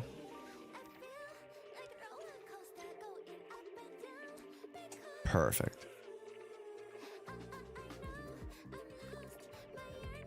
Alright, we're logging back in. Is Promeia a must pull? No. Not even close. Very strong though. I would say in terms of value, more valuable than Arya at this point for sure. Like, I never put the greatest amount of stock into Arya as a unit, just because I knew I already had we had a strong amount of anomaly presence already, even though again she is working really well with her Angels of the Delusion teammates. But going into the future, especially the farther future, the value with Nongong and the value with Promeia is much more apparent.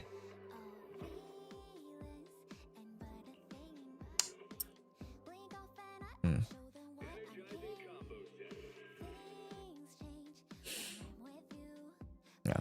Tempted to make Promeia sub DPS for Vivian team.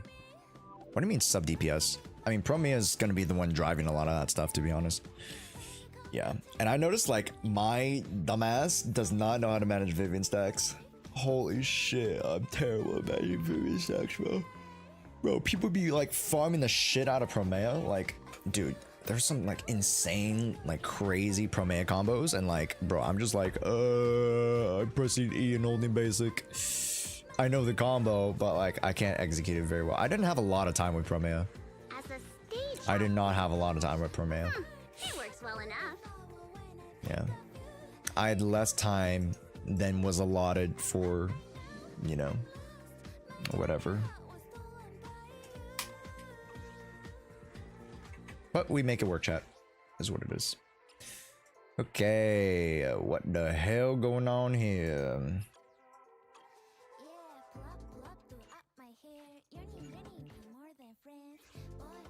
Hello, Rep 2493. That's unfortunate. Scorn built. I guess Monito would be the slightly better option.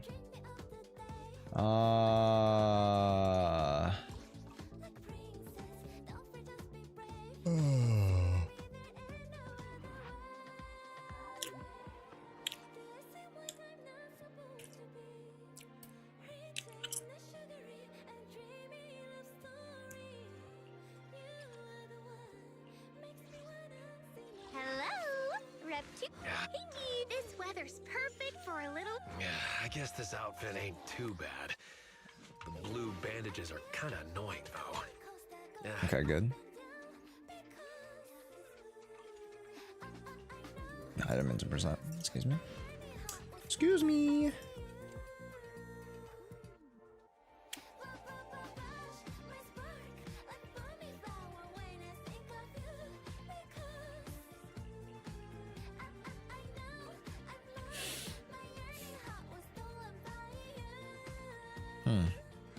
What are you thinking about that, chat?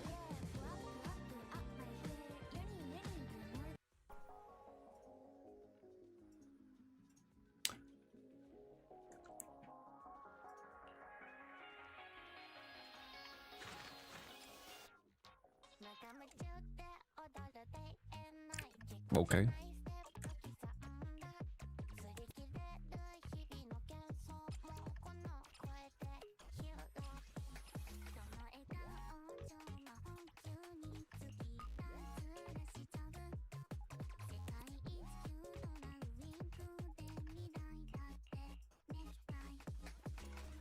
It's kind of hard to beat +3, to be honest. Pretty hard to beat +3. Yeah. Pretty hard to beat +3 there. I kind of have to give you credit. It's not a bad build.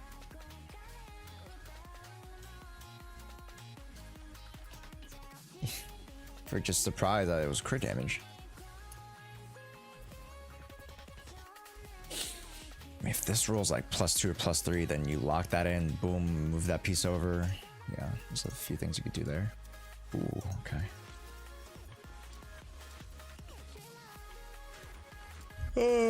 Honestly, I had a Moonlight variant change the build. Technically, you don't need that much energy regen. You have the signature, so that's fine.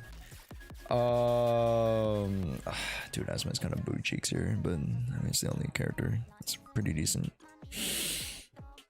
Because you don't have Krampus Boo, you don't have the freaking laser guy at Bang Boo Refinement 3.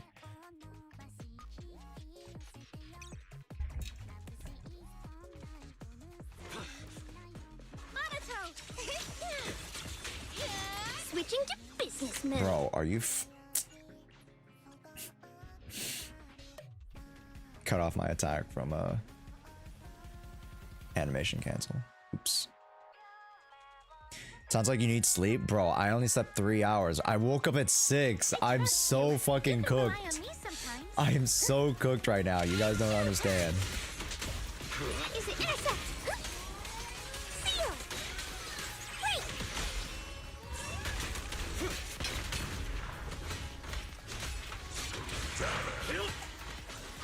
Premiums. Together, we'll ignite Damn, I your missed one character. hands. That's unfortunate.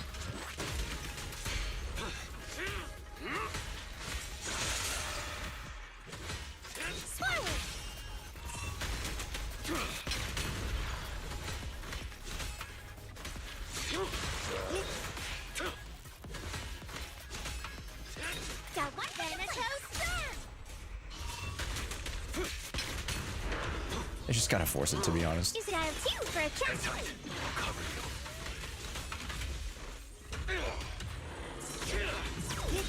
Skip. Bonk, bonk, bonk, bonk, bonk, bonk, bonk. Leave it to me.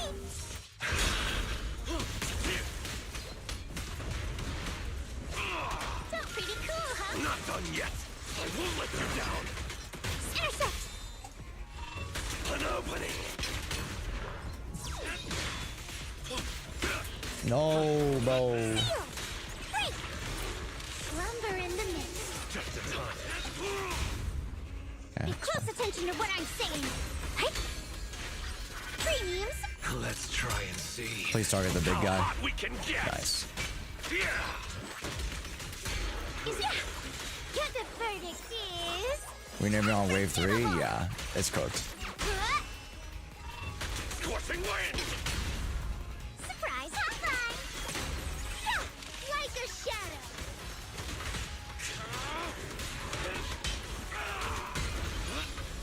Intimidated? Thought so.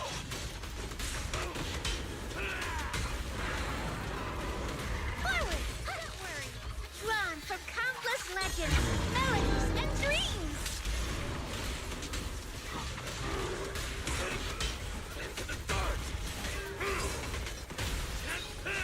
Oh, piss Got off, one bro. for complaints. Got a two for a chat. Thanatos, if you spot an ethereal, shout for help.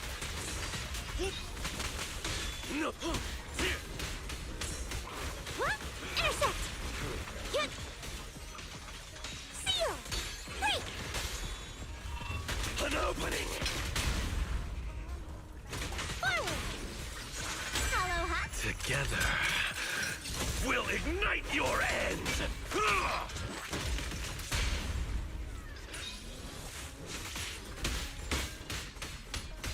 Let's try and see how hot we can get. Want to go another round? I'm down. Got one for the reverse shockwave. Perfect chance. Back off. Intercept. Seal. Put. Break. Like a shadow. And boom, boom, boom, boom, boom, boom, boom, boom. Hello? This is the end for you. Huh? Scorching wind. I won't let you go. Forward. Huh? An opening.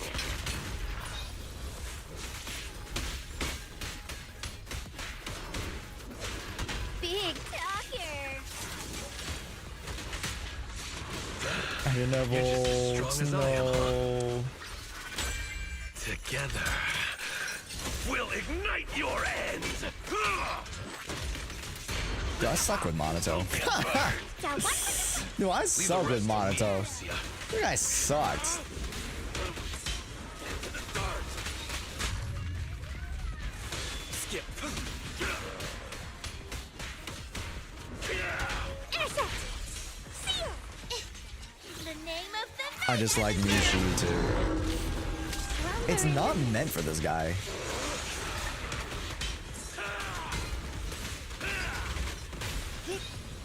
Intimidated? Thought so. Forward. Scorching wind. Reverse shockwave. An opening.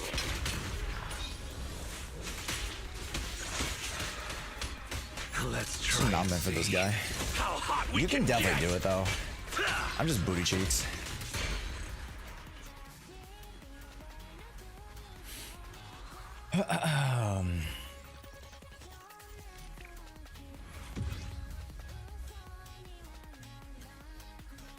Yeah, I can optimize that a little bit more.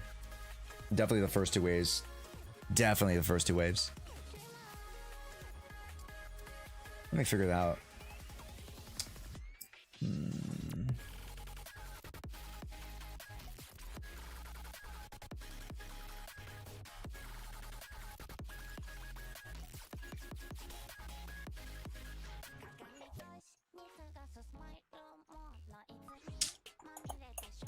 Hello, Rep 2493 at your service.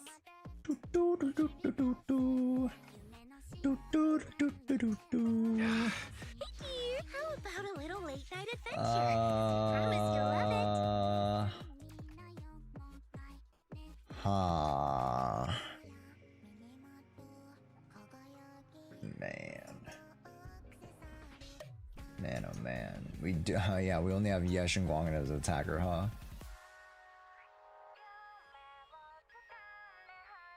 Huh. Miyabi was used on the bot side.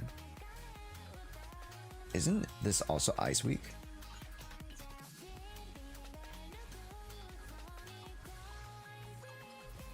Oh, I see. I see.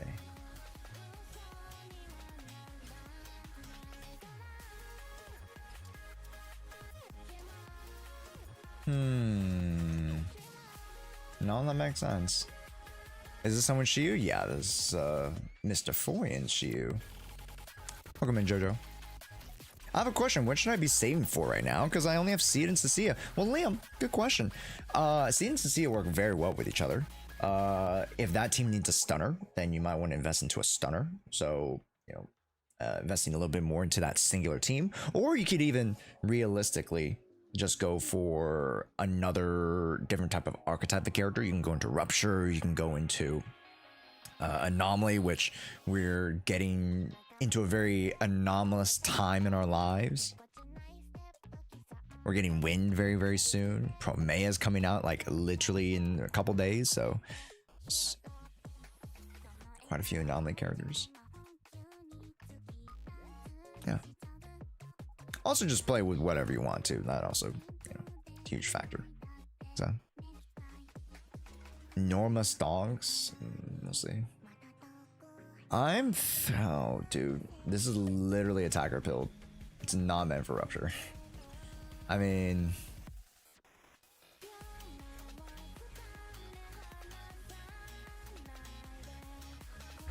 here, let me try to like optimize the run a little bit faster. Try to do that real quick. Hello, Rep 2 here. This weather's. I'm low-key trying to see if Alice can make it work, but I don't think so. I don't think so.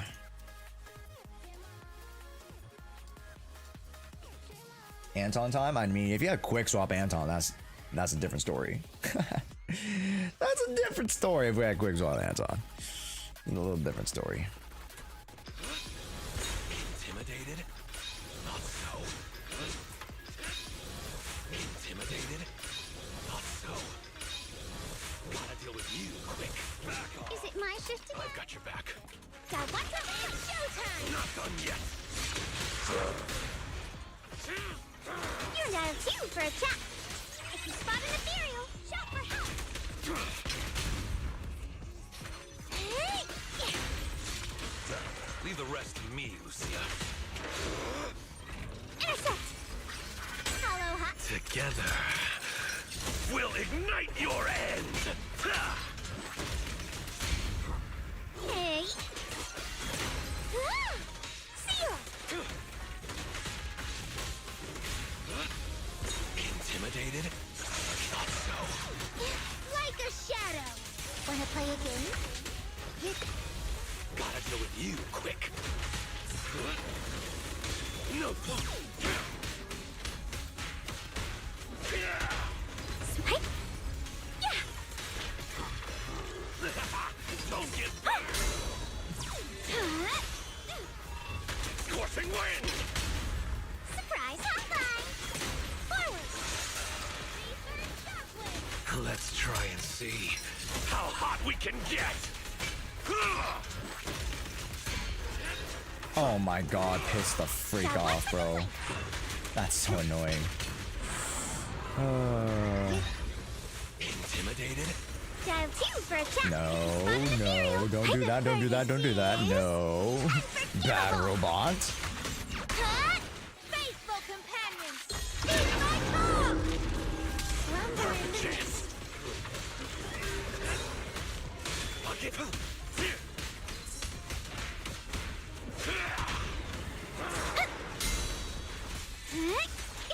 Forward! Turn around! Smash them like a shadow! An opening.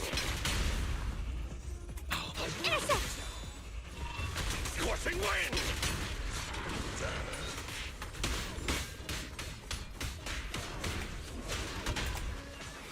I'll back you up! Together, we'll ignite your end. Back already. Just what I like. Dial 1 for Thanatos Storm!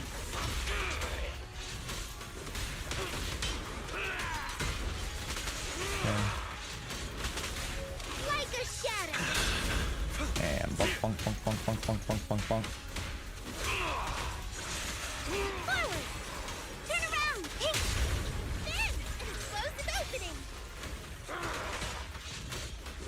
I won't let you down! Gotta deal with you quick. No. Intercept! Seal!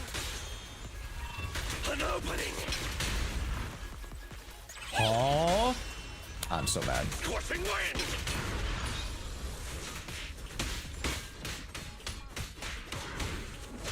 Relax. Leave it to the next big hello? No, no, no. Oh my god, this is so bad.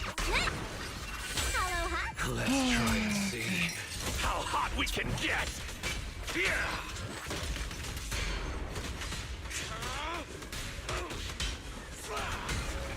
Hey! Yeah! Yeah! Pretty, right? Into the dark! Bucket! Forward! Huh. Turn around! Smash them! An opening! Monato! Wanna play a game? Intercept! Scorching wind!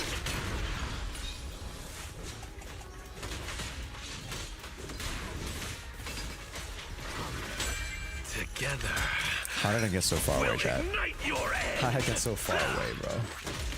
That's annoying. The future will be brighter than a drowned ideal! Out of the way! Yeah! Yeah. 22. I needed to put a lot more damage front loaded into the front side. I should have sped up my damage process. But it's getting there. Yeah. I can get a 5k elimination score pretty easily, and then yeah. As you guys can see, I do not play Monato, so I mean, for now, that's the best I'm going to perform.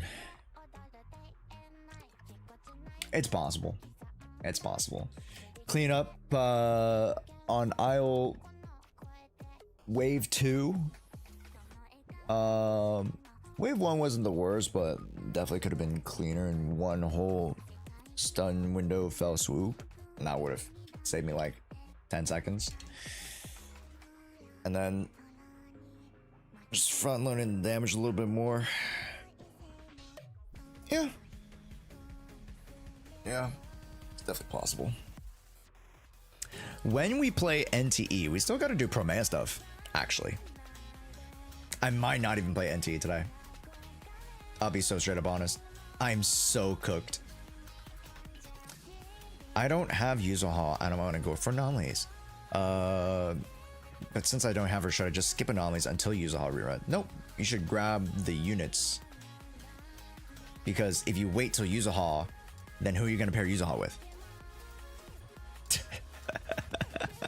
Then you'd be like, okay, now then I gotta go for the other units. Like, if you want the unit, just go pick up the unit. Because if you wait till another unit and then that you predicate your pull of that unit with that unit, it's you're gonna be playing the waiting game for a while. At least in my opinion. And again, you know, pull in moderation. If you don't have the funds, if you don't have the resources, then don't pull. You know. When did you stop playing ZZ, Josh? I started playing in 1.0. I'm a day 1.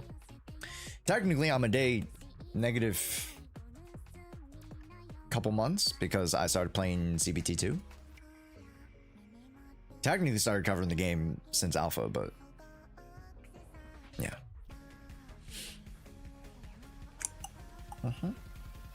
Yep, Baroonies. But anywho's, I think it's possible, like low key. Just do better than me. It is possible. I'm not saying you're gonna grand slam past 25k, but like it's possible. Yeah. You see how I approach it? You just gotta speed that up a little bit more. It's possible.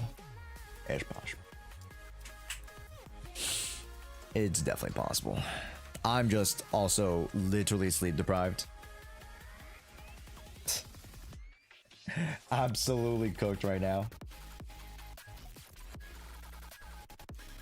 Yeah. Anyways. Sorry I couldn't get the S, but yeah. I think it's doable. Also, level up the freaking Monato. Let's get some of those drive discs up, huh?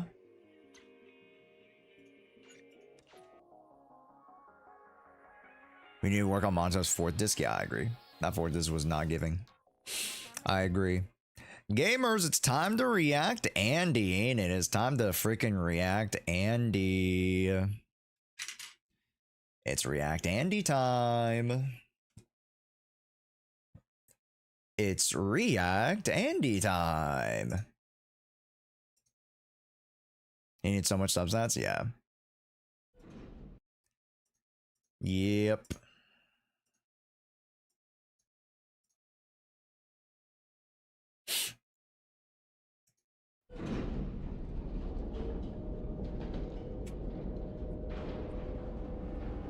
We've tried everything, but they aren't someone we can deal with through legitimate means.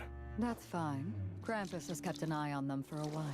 You've got some nerve running an underground auction under the name of Tops. Do you want Dylan and me to handle it? No need. Just wait here for word. Promeia will take care of it. I want her to take care of me type shit, you know what I mean, chat? God damn. Bro, when I heard that for the first time, I was like, that's some fucking aura. Promeia will handle it. Like, she ain't Promeia. Like, what the fuck? Gojo will handle it. Ain't that you, dog? Gojo's gonna handle it. God damn. Actual neural activation, bro. Almost. If I could just open this. What are you doing? Stay still, all of you! Yeah, also, like, he's right there. What the what is this guy gonna do? What was this guy doing? He's literally watching you, holding the shock collar up to your goddamn neck, and you're like, yeah, yeah, for sure, I can just break the, break the keyhole thing. Yeah, that's a great idea. What are you doing? Stay still, all of you!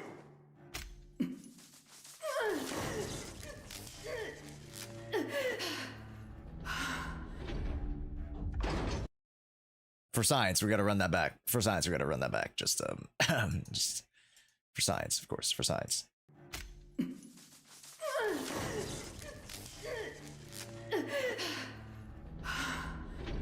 I didn't quite catch that. Yeah, just gotta, for science, of course, for science. Just run that back. All right. When you're a scientist, chat, you run experiments. You run multiple experiments. You know what I mean? You run multiple experiments. You run multiple trials, multiple tests. Till you get it right. You know what I mean? So like, we gotta run it back.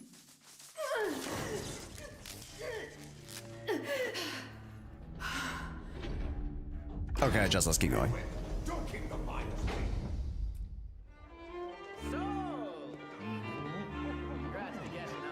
Oh, yeah, that freaking guy in the back. Oh, baguette, oui, oui. Now, for the last, the moment you've all been waiting for. What is it? Ladies and gentlemen, I present to you the highlight of tonight's auction. Raise your paddles high. This Yo, the freaking animation here is so insane. opportunity won't last. Woo!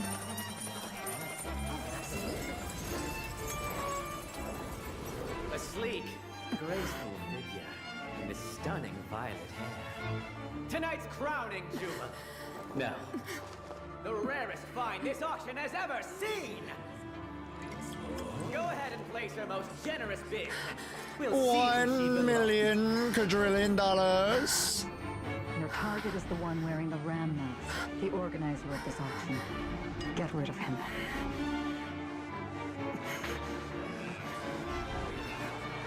Found him.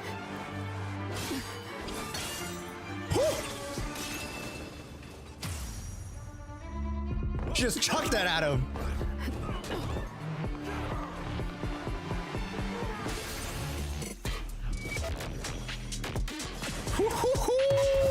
The transition to 3D is insane, bro.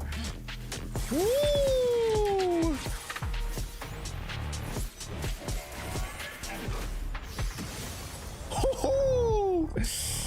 Holy, the aura farm, bro. Okay. First off, whose dumb idea? Who just puts Promeia in a cage and is like, yeah, she's just gonna stay there. Yeah, she's just gonna stay there. Like, did you not check her person for literal the blades of fury? How did she keep this hidden and tucked away?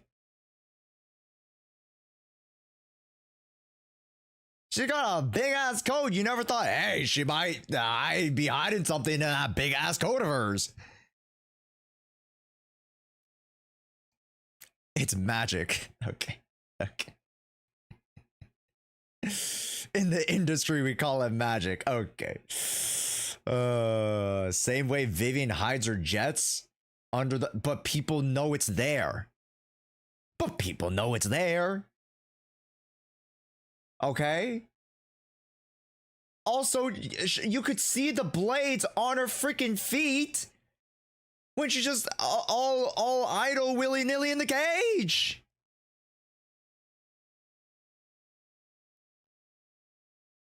My goodness. The security at Coachella was better than this. How would I know? I didn't even go to Coachella, but I saw the security lines. My goodness. This is bad. You can't make out that there are rockets under her skirts. I mean, if you just like take a different angle, I mean, like, you know. Yup, and it literally just slices his head off.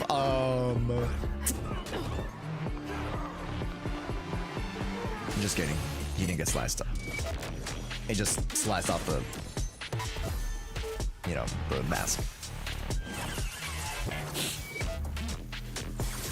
God damn, the friggin', dude, her animations are so cool. I'm very happy that people are like highlighting her animations because like her movements are super sick.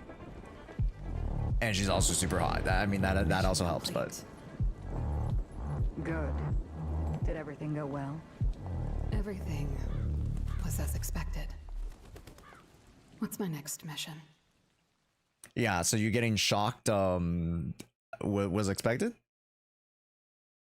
This let's go back to it one more time. For signs, of course.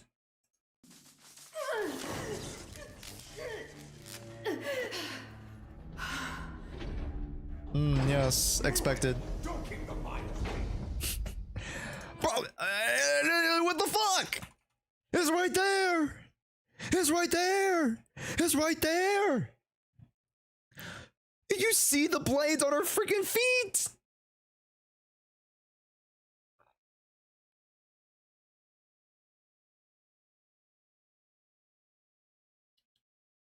What are we thinking? Bro thought it was an accessory. They thought she was just helpless because she's bound in a cage. Oh my god. Yeah, let me just auction off one of the greatest known assassins in all of New Eridu. Yeah, I just put her in a cage with a shock collar. You know, the width of the bars in this cage, for this cage, you guys know that freaking like little pig, like the pig escaped the, hold up, let me show you guys, hold up.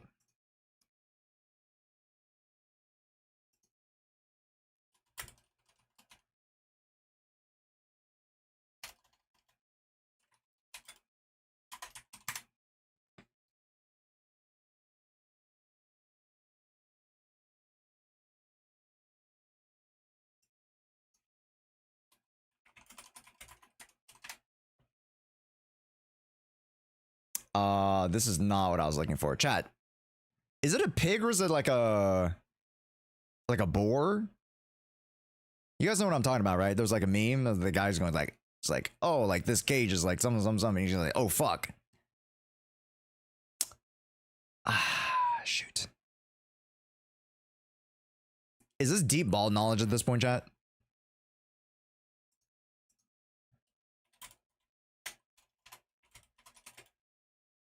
I know what you're talking about. Yeah.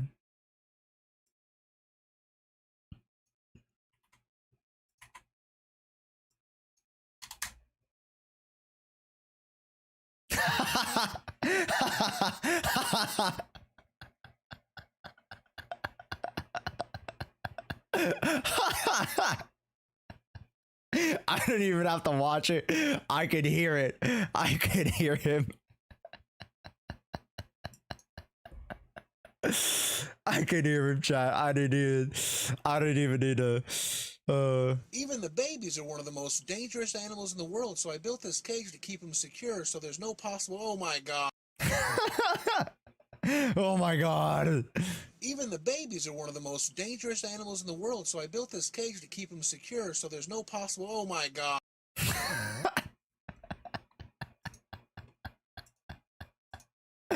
What are we thinking?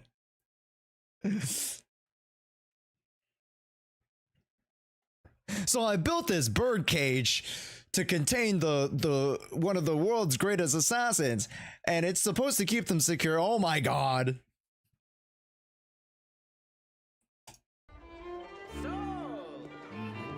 Oh my god.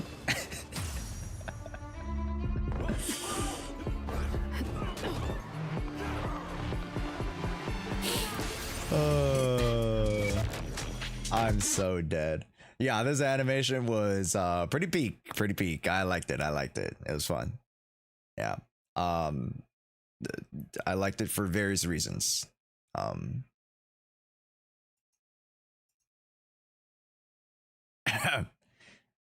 Anyways, if this goes up on the second channel, you guys should subscribe to the main channel. Because that's where we do all the stuff on the main channel. So go subscribe. Hey, thanks for watching. Subscribe. Did you like the height button and thumbs up on the subscribe? You should do that. Thanks. Yeah, folks. Hey, that's Promeia.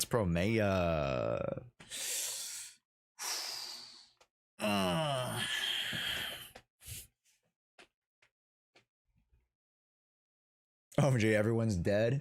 How did this happen? You burned my house to the ground!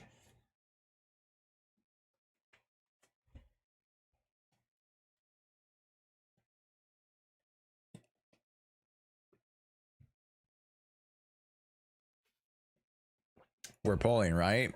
Oh, 100%. Also, I also pull for every character, so. It is my curse. I just started this update. Well, congratulations, IV Gamer. Let me know if that's right. But what's up, dude? Will Promeia work with Valina?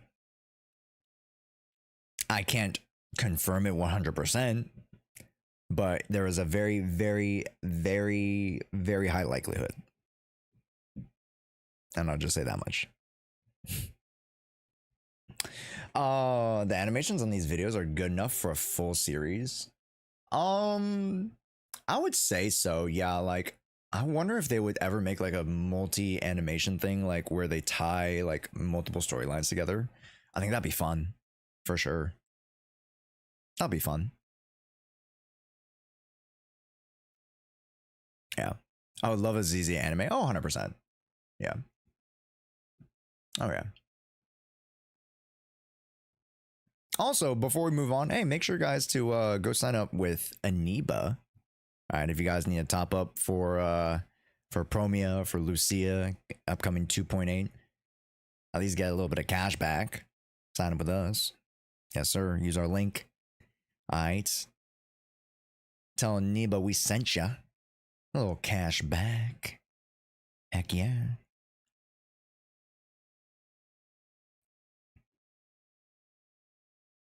I'll just use the office, thanks. Let me do a frame by frame analysis on this. Let me do a ooh.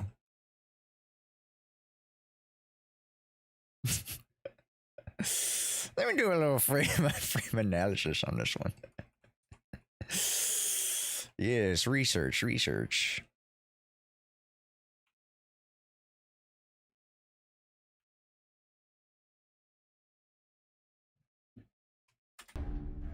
Anyways. Move it! Don't keep the mind asleep!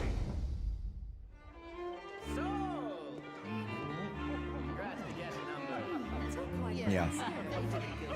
I don't know how this full room of nincompoops. The moment you've all been waiting for. I don't know. Ladies and gentlemen, Yeah, let me just put one of the most dangerous women in all of New Eridu in a freaking bird cage.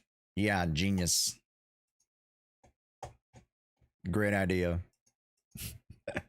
Freaking let me run this one. Even the babies are one of the most dangerous animals in the world, so I built this cage to keep them secure so there's no possible... Oh my god. What do you think is gonna happen? What the fuck do you think was gonna happen? Oh my god, I'm actually dead, bro. I'm actually so dead. That kills me a little bit.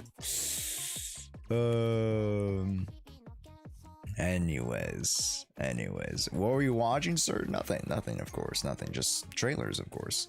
Oh, talking about trailers, you guys want to talk a little bit about Promeia before we wrap up? I was going to do a little director's cut of Promeia. We'll do a little showcase. We'll do a little showcase, and we'll also do a little bit of like discussion stuff. Her breakpoints are, and hey, why not? If this video gets yeah. So let's go through the combos. Also, I don't know what the fuck happened here,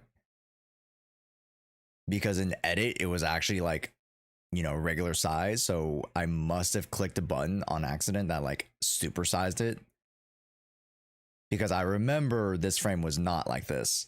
So I must have, like, when I was editing something else, I might have like touched this accidentally and made it supersized, but I don't know. The public won't know about Promeia's job, so of course they're oblivious. That's not the public though. That's not the public. It's a fucking a chain of ne'er-do-wells auctioning off the freaking thyrans and other things. Slaves, bro. What do you think that was? Do you think that was fucking, you know, a Friday night bingo? what do you think that's Friday night bingo at you know, at the nursing home?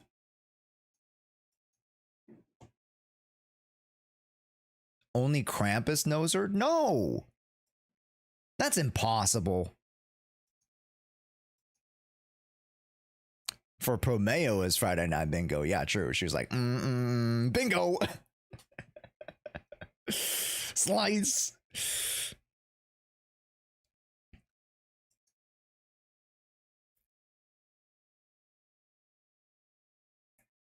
Xiao did say she was a closely guarded asset. I mean, she is pretty secure. Yes, she's a secure asset. She's a tightly held asset. She is. I mean, to be fair, if you know her, then you're probably dead. So.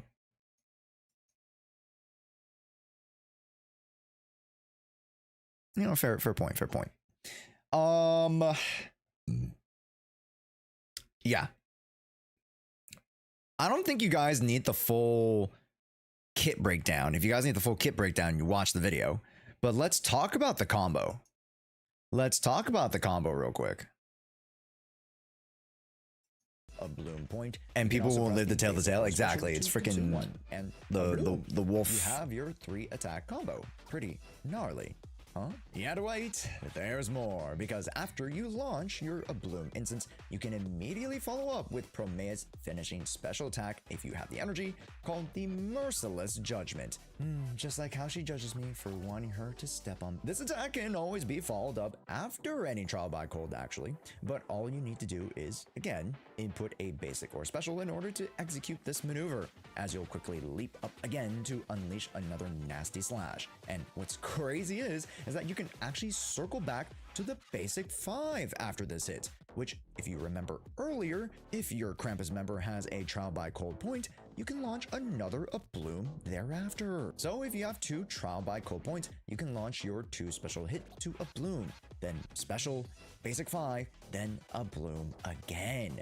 This combo requires a bit of setup, yet paired with units that specialize in a Bloom, Ice, or Wind application, you'll be able to capitalize on these more often. And just to clarify, when mentioning basics or special inputs earlier, it actually doesn't matter, because the attack will always count as a special, and that will be important when talking about abilities and how they proc your bonuses for your skills and even W engines and drive discs. Yeah, so they've simplified the combo to where you can just hold down the basic and you can do, so all you need to technically input chat for a full combo, if you have enough points, if you have the application of anomaly, all you need to technically do is press the EX special, which consumes the amount of energy for that line of chain attack, and then hold down your basic. That'll activate special 2. That'll activate your trial by cold. That'll activate your merciless finisher, and then will also activate your BA5. So there are literally 4 attacks that are chained or potentially chained together that you could do that are stemming from one hold basic.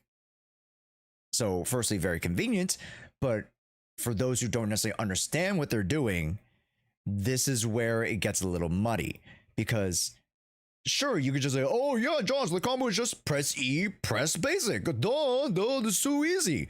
It's not how it works, because there are certain gate points, certain checkpoints within the combo that you need to pay attention to. And I try to hopefully make that a lot very apparent before we headed into actual combo section, because at each point you need to make sure that there are certain checkpoints. The first checkpoint is you got to make sure that you have both conditions of the judgment and the whatever shit, right? And then also you got to make sure that you have trial by cold, that you built up your anomalies. Thereafter, then you can start flowing and out pushing those blooms, recouping those points via the first portion of that combo window via your EXs, your blooms. Again, you gain points for those, right? You gain your chill points for those, and you also gain from ice as well. That all feeds into gaining you an extra trial by cold point to where you go EX special, special 2, trial by cold, merciless finisher, BA5, and then trial by cold, BA5 again. You don't need to do it necessarily in that order. You can even sneak in another EX special if you want. And again, if the enemy is giving you the opportunity to parry, then you should take it because there's more damage instead of just doing a BA5. So you can play by ear in that sense. But you need to make sure that you have certain applications. And then, of course, like let's say your other characters, like Vivian, once you're in the flow of that attack, Vivian's bloom stacks just get eaten up. You run out so quick because she's outpouring so many special attacks. You're just eating away through all of Vivian's blooms. So you need to make sure that you have resources to feed back her to start that process over again, right? Also, Zaku, thank you so much, man. We're going through the director's cut of the Promeia guide. It's kind of the same like holding EX special when in the state for Banya. Kind of, but you don't want to do that for Banya, right? It is a possibility you can hold the EX special during your whatever state, right? VDR state, I believe it's called, right? But then that's not optimized. Yeah, sure, you can input, you know, EX Special 1, EX Special 2, 3, 4, and then finish off with the Toppling Mountain, but that's not how you should be doing it. For the layman, for the generalist Oonga Boonga person who genuinely doesn't care about comboing, which is not you guys, that's fine, right? But if you guys do care about combos, you need to make sure that, like, you know when to break the chain so that you can flow back into Vivian and then go into Promeia again, so on and so forth. Know how to make sure that you proc your the freaking judgment, whatever states, whatever it's called, right? So yeah, a lot of names for Promeia, right? When she takes off her coat state, strips. Pause. But yeah, that's the combo. You guys can take a look at it, but essentially the actual input of this full combo is EX Special, hold the basic until BA5, make sure you have an element for Trial by Cold. I mean, technically it would be her ice, but you can always, like, shoulder to shoulder Vivian, go back to Promeia and do that, as long as you're in the merciless state, and then go back into the latter half of that combo thereafter. Possibility. And in the stun window, you're getting a slightly different combo, but it very much is input the same. And you also got to fit in your ult. Yeah. Yeah. And you want to chain, because she has the blooms. So you got to make sure that Vivian is pushing out some ether or something. Something's on the character so that you can bloom off that. Comprende, chat? Or non-gong, right? Whatever character you're using. High AP so that you can scale that bloom pretty high, because the it's a fixed percentage and it's a pretty high fixed percentage. So yeah. All right.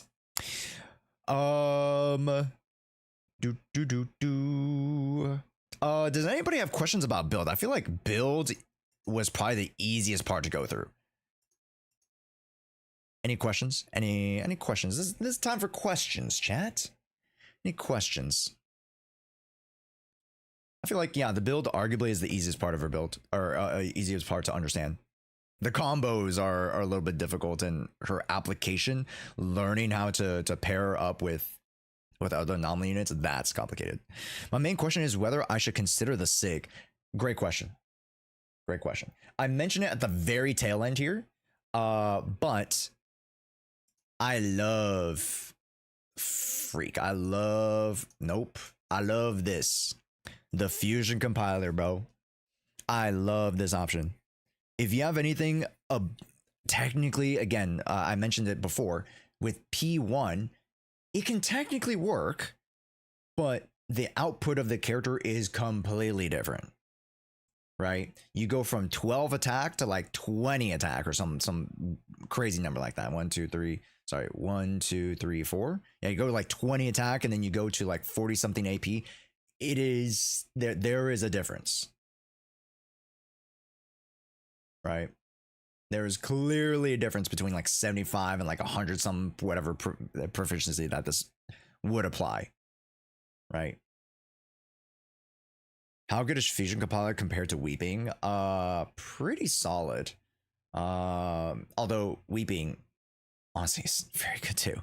It's very, very, very good. Yeah. What this gives you is higher base, very, very similar attack, but it also gives you pen outside of the anomaly proficiency. It's very good. Yeah. But as you guys can see, at the base, it's like 75 AP. It's not that impressive, right? You would want some anomaly mastery if it were a SIG to compensate for that. But, you know, level this weapon up and it becomes a juggernaut. Yeah. And especially since you combo the EX specials in betwixt your blooms in betwixt your change, which leads again to more blooms, your ults to a blooms, like the damage adds up very quickly. Very quickly. Yeah. So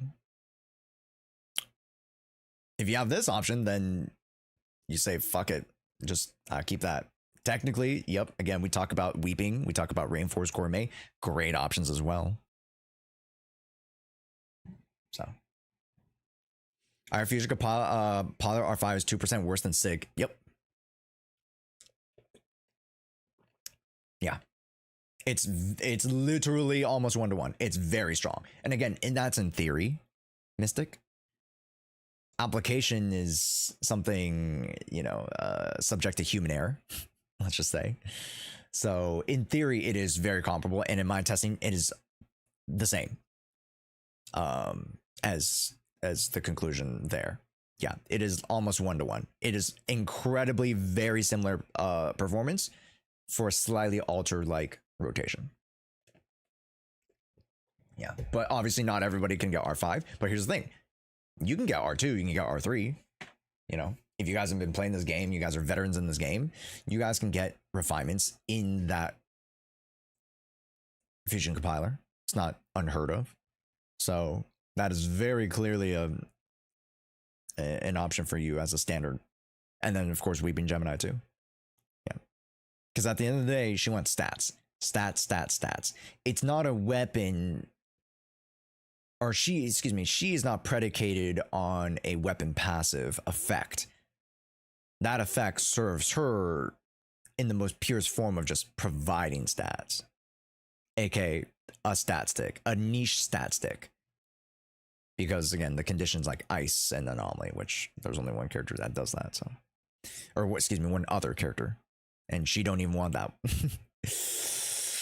The Void Hunter don't even want to touch this with a 10-foot pole because it has to deal with the blooms, you know? So, anyways. Personally, I wouldn't go for the W engine if I had an extra copy of Weeping R5, if I had like Fusion Compiler. Yeah. She doesn't need it. You have the Nongons, you have the Uzahas. Multiple options in the support. Don't really need it. Yeah. I have 4 microcontrollers for the shop. I was wondering if I should get R1 Brimstone for Yeshinguang or Jane Sig for Alice.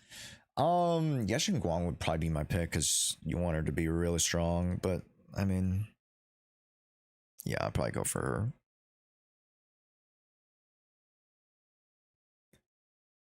Unless you have like alt Sigs that she could use. Brimstone's good. Yeah. Then let's just go quickly to teams. Just for the clarity's sake, of course, everybody AM Ice AP. That just is very, very conventional. And then some teams that I looked at. I only show 5 teams here, but I also tested out some other variations with Suna. They did okay, not my favorite, but it did okay. And then I also tested out Nicole as well. Nicole is great. Just because she's also able to push out Ether that helps out Vivian and Nangong.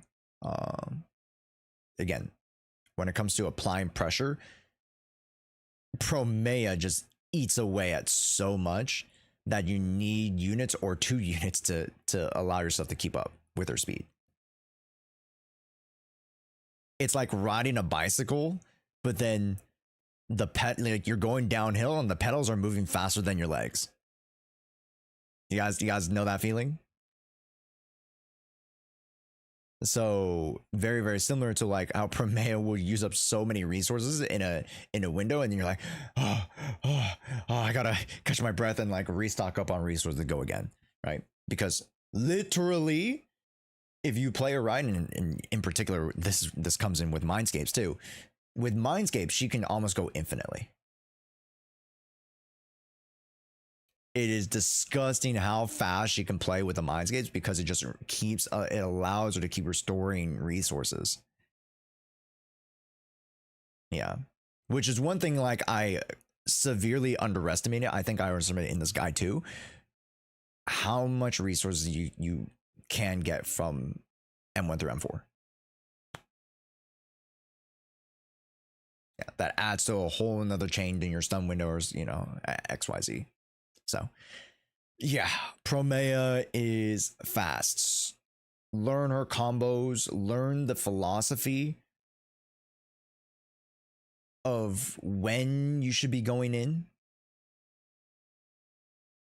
And that'll help you very, very easily determine, oh, I got to make sure I, you know, have my resources of my other characters ready so that Promeia is ready. Just autopilot. And then we'll restock up on resources, autopilot. Just flow through the whole chain of attack. So, yeah. The reason why I put NA scores here is because my scores are very inconsistent. The only character we had consistent access to was Butcher. Because some of the other bosses technically weren't allowed. Some of the other bosses were not even anomaly based. Like, yeah. The available content to be played, you only saw me doing like Butcher. That there's a reason for that. There's a reason for that. But yeah, I very, very easily suspect that, you know, Valina comps are going to do very, very well. You know, the mono ice comp should do pretty well as well. And it doesn't have to be Lycon. It could be Yuzu here, right? Because use ice, it can, you know, be potentially other ice and or wind characters, you know. So yeah, I like Sokaku in that slot. But, you know, buffs attack, buffs ice, with Mindscapes, a little bit helping the debuffing category, quick assists, you know, budget option, but strong. Gonna go for M3. Sheesh. The one thing you gotta keep aware of M3 and M5 is that it doesn't scale the Bloom, as far as I know. So like, I can't access it. But the chain and ult, as I said before, they have their own separate scaling for Blooms. When you chain or when you ult, if you have an anomaly on the character, you can actually Bloom. Just crazy. But that won't scale with your Mindscapes. If it did, that'd be, oh yeah, baby, that'd be then I would low-key suggest M3, but honestly I can't even suggest most of them. They're not transformative enough. M1's really good though. Yeah, any other questions, chat? Any other questions? I'm not gonna lie, I'm pretty cooked, so instead of going for one more hour, I think I'm going to take this opportunity to rest up. Today you know, I could go a little bit longer, but I think at the detriment to my health and well-being, because this week has exhausted me. Oh, thanks, E-Tron. Gotta have another W guide. Thank you, man. Thank you. Quick question: how do I get second Yuzuha? I'm going to have too many anomaly teams for one Yuzu. That's why I suggest these other characters. Sokaku, right? You can go Nangong Suna, right? Angel's Core. Angel's Core works. Doesn't have to be Yuzuha. Angel's Core works, right? You can use Reno with Yanagi and just have her on anomaly mastery. The Bernese lighter calm technically works. And then very soon going into the 3.x, we're probably going to get another anomaly based support, stunner, defense, whatever option of the supporting role at some point. So more options. There are a lot of alt options, but there will be more options to come. So don't worry about that. Yeah. Would Nangong Sokaku work? Oh yeah. Yeah, that's great. That works. Yeah. Hi, first time joining stream. Hey, welcome in, owner. How's it going, man?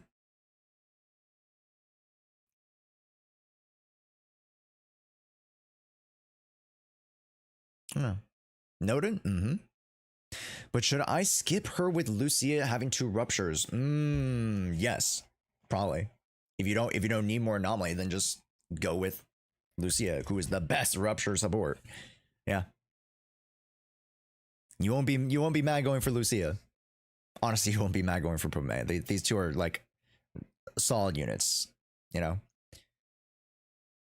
I'd be very hard pressed to be like, oh, you feel a lot of regret for pulling these units because they actually give value. Even though it might not be the value exactly what you're looking for, there's still so much value with these characters. Does that make sense, chat? So yes, there's a subjectivity to it. Like, oh yeah, do I need these units or not? But like at base, these are just really valuable units. Hopefully that makes sense. Yeah. Also, X-Men 4. Hello, how's it going, man? If I'm going to pull Valina, should I pull Promeia? That's a great question. A few variations of that question today. But if you are going for Valina, Promeia is going to help you bridge to Valina very easily, although Valina can work with other anomalies. Don't get it twisted. You don't have to pull Promeia for Valina, right? And we talked about this before. Wind and the corrosive effect, and this is something that we went through all of yesterday, is the wind element. The corrosive effect works with all base elements. This, fuck me, man. I'm so mad I wanted this so bad, chat. This jacket, low-key kind of gas. Alright?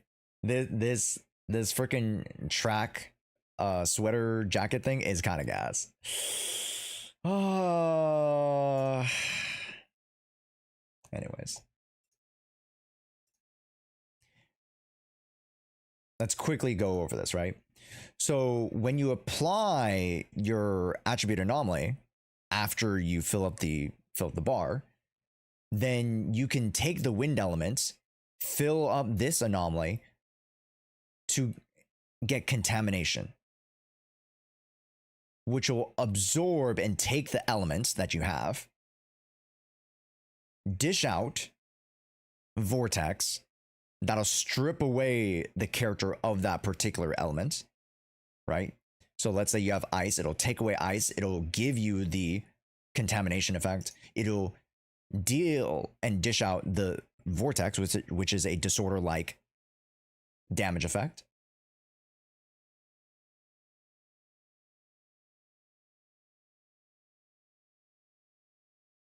And then apply its wind effect thereafter. Right? Wind lingers as an effect.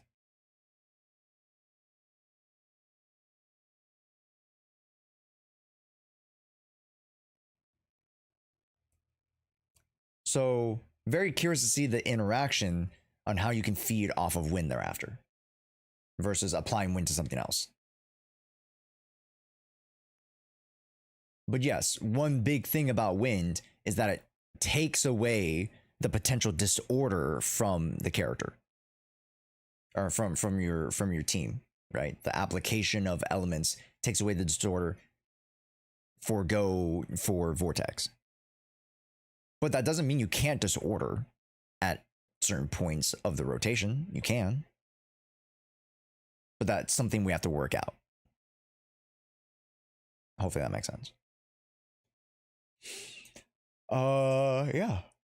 So, ton of characters on the table for Valena to work with. You know, ranging from all the way from the 1.0 units of like, you know, Piper and Jane Doe and Bernice especially. I love Bernice.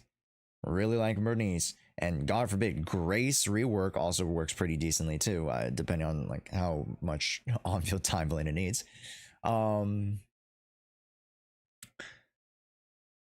Yeah. Options. A lot more flexible than people are giving it credit for, but also there are restrictions that the Doom posters are technically correct about. So if you guys caught the podcast yesterday when I was like, ooh, and I was like, you know, and the Doom posters are low-key correct about some stuff, they are. But they don't have the full macro.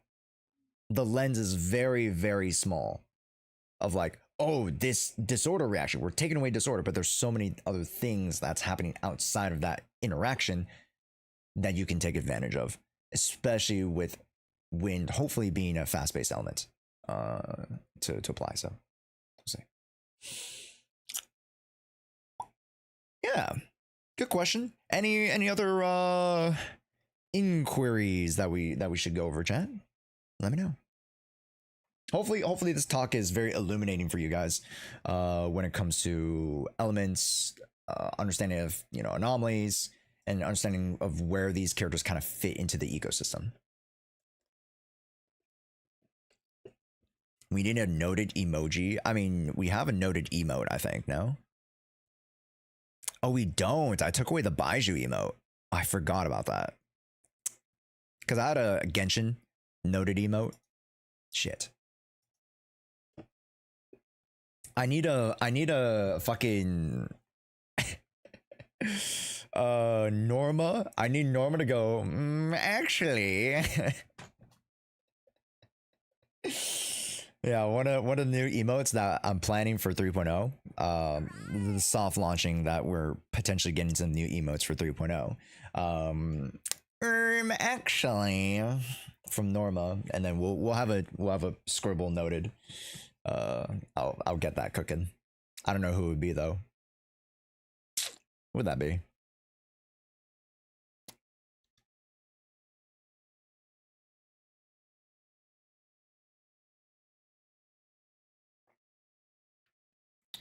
Who would that be?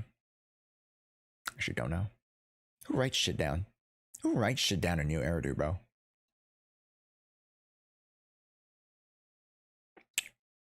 That's a good question.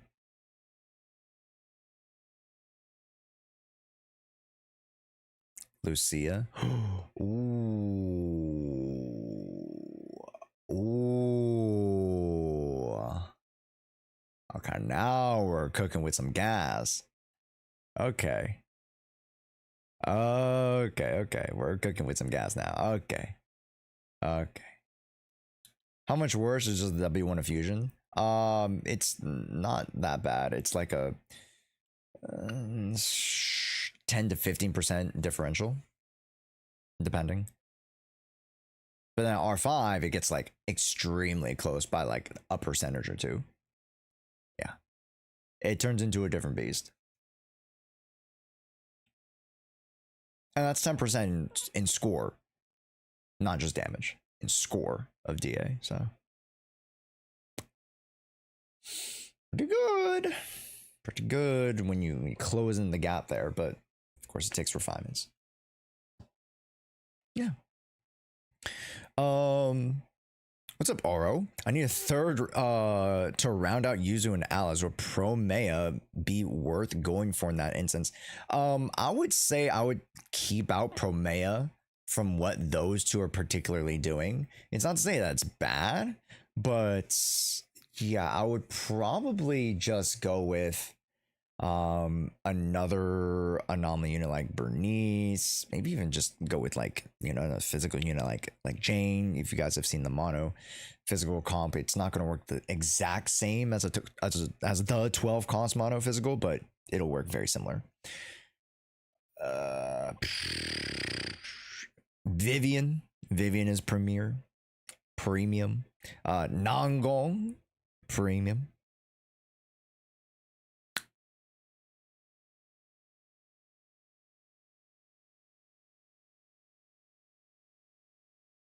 Yeah.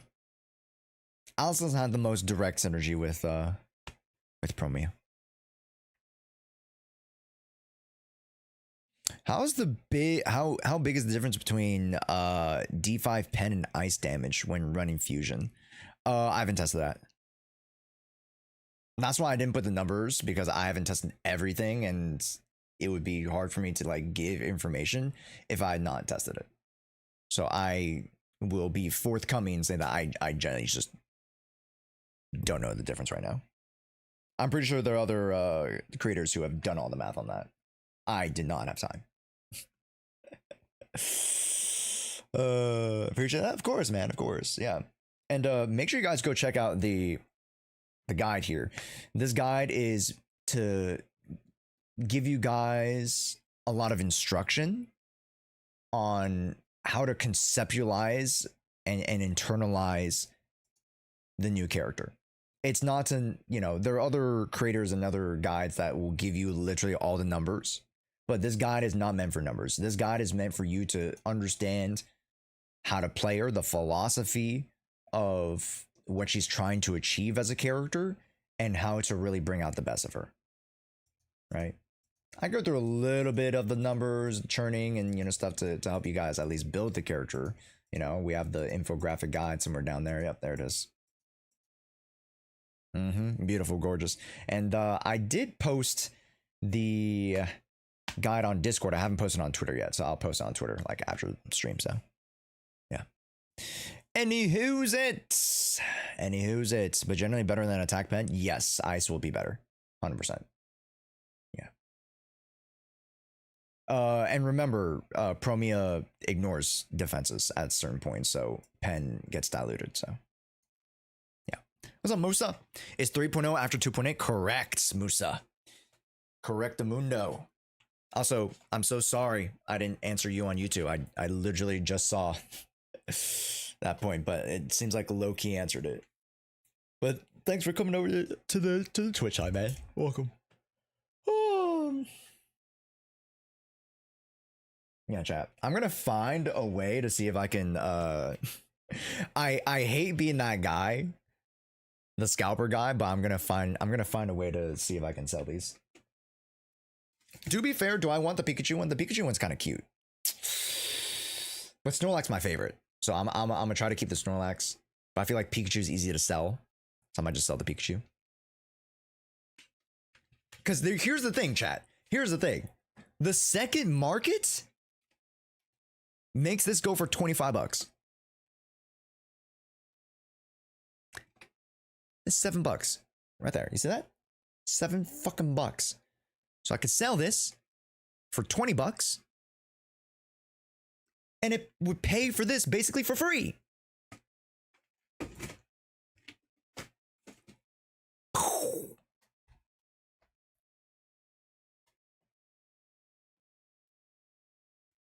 Right? It could pay for one of my t-shirts.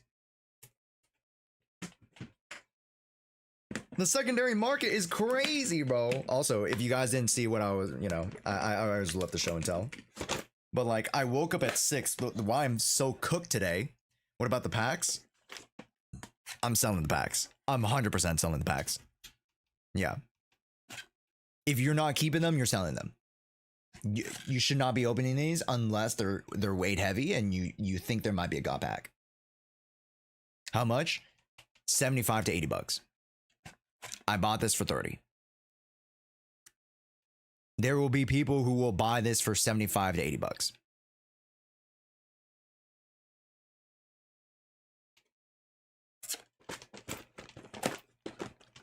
So, I can make my money back and some.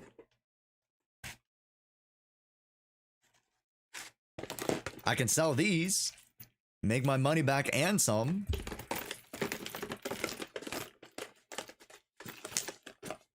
It's insane. Also, these are super cute.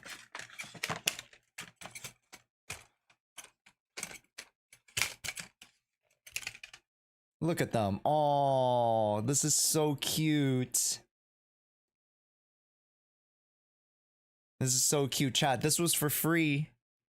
Guess what? Selling on eBay for 35 bucks. Bro, I am so dead, man. I want to say raffle them, but if you sell them, you might feed us. I would be able to feed you guys. Not crazy much, but like I would be able to feed you guys. Like, isn't that crazy? So this weekend I'm gonna try to like see if I can do something with them. We'll see, chat.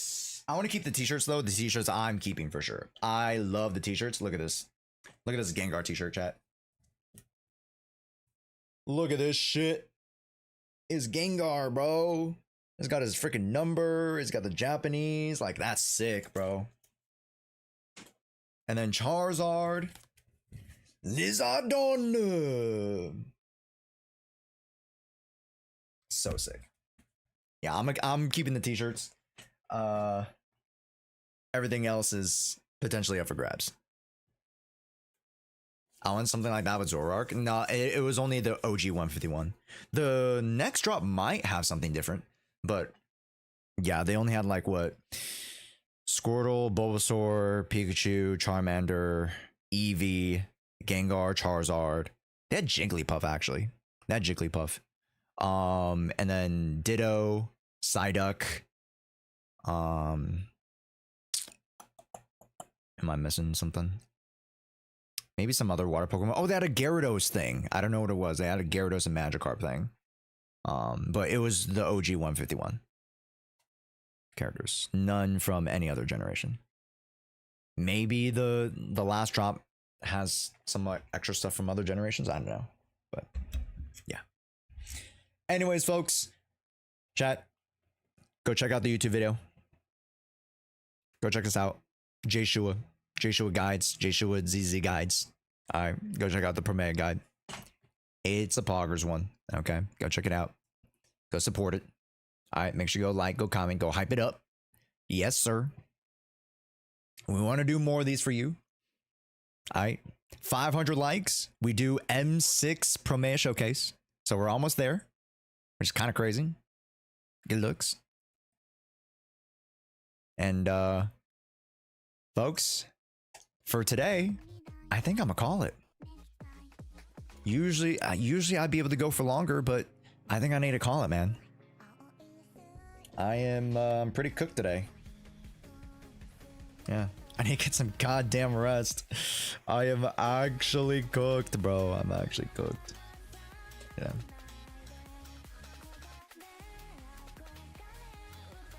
4 hours pretty long. 4 hours is relatively long. Yeah, we did a lot of stuff today. Usually I would go like 6 hours. But nah, we did really good today.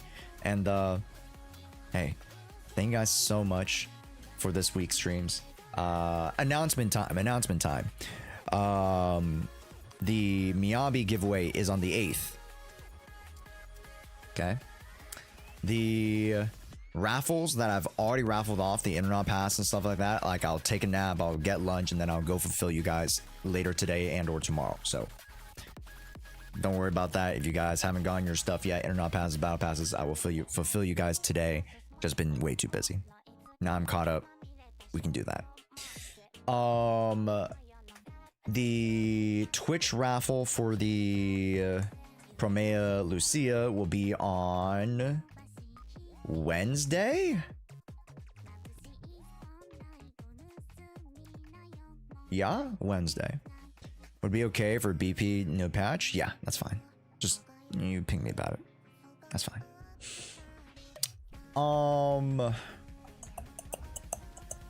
And then Quiz Bowl. We are doing Quiz Bowl, and then also we are doing season 2 award show. Those are the two big events that we'll be planning till May, and then of course we start doing some other stuff. But yeah, season 2 award show, Quiz Bowl, community Quiz Bowl, that's still in the works. So be on the lookout for signups for that, and then also be on the lookout for the Google form for the award show. Very excited. Hosting a Zenless Zone Zero award show. Yeah. That's about it. Stay tuned. We got more shenanigans headed your guys' way. Okay.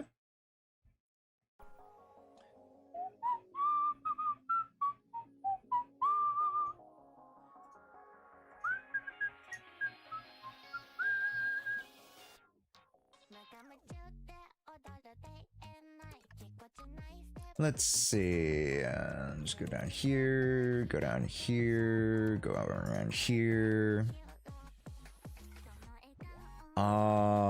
We sent you guys to LG. We sent you guys to Yesenia. Let's see.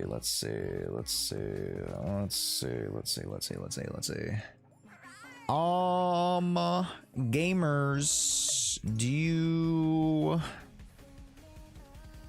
Let's see what you're doing. What are you doing? What the heck? You're not doing anything.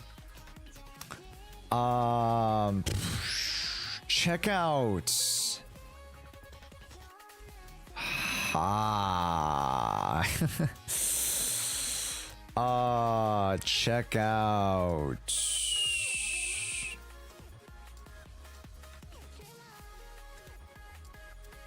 Saf plain NT.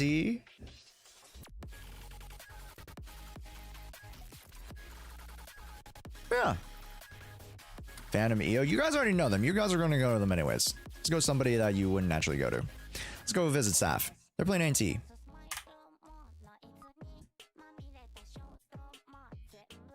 Cat VTuber.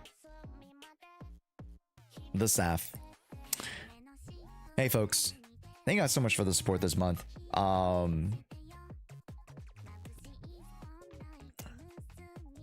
We can't do this without you guys. And you know, to end this month, outside of the very weird and rocky start of April, man, I think we're setting ourselves up for some really, really good stuff. Going into May, going into the summer. Thank you so much for the bits, Yuriko. Thank you guys so much. Thank you for all the support. Thank you for all the subs, all new friends with the follows. You guys supporting on multiple channels, checking out the YouTube videos. Really, really means a lot. And I want to game more with you guys, so stick around. All right, we'll see you guys soon. Tech Believe Monday. All right, don't miss me too much. We'll see you guys.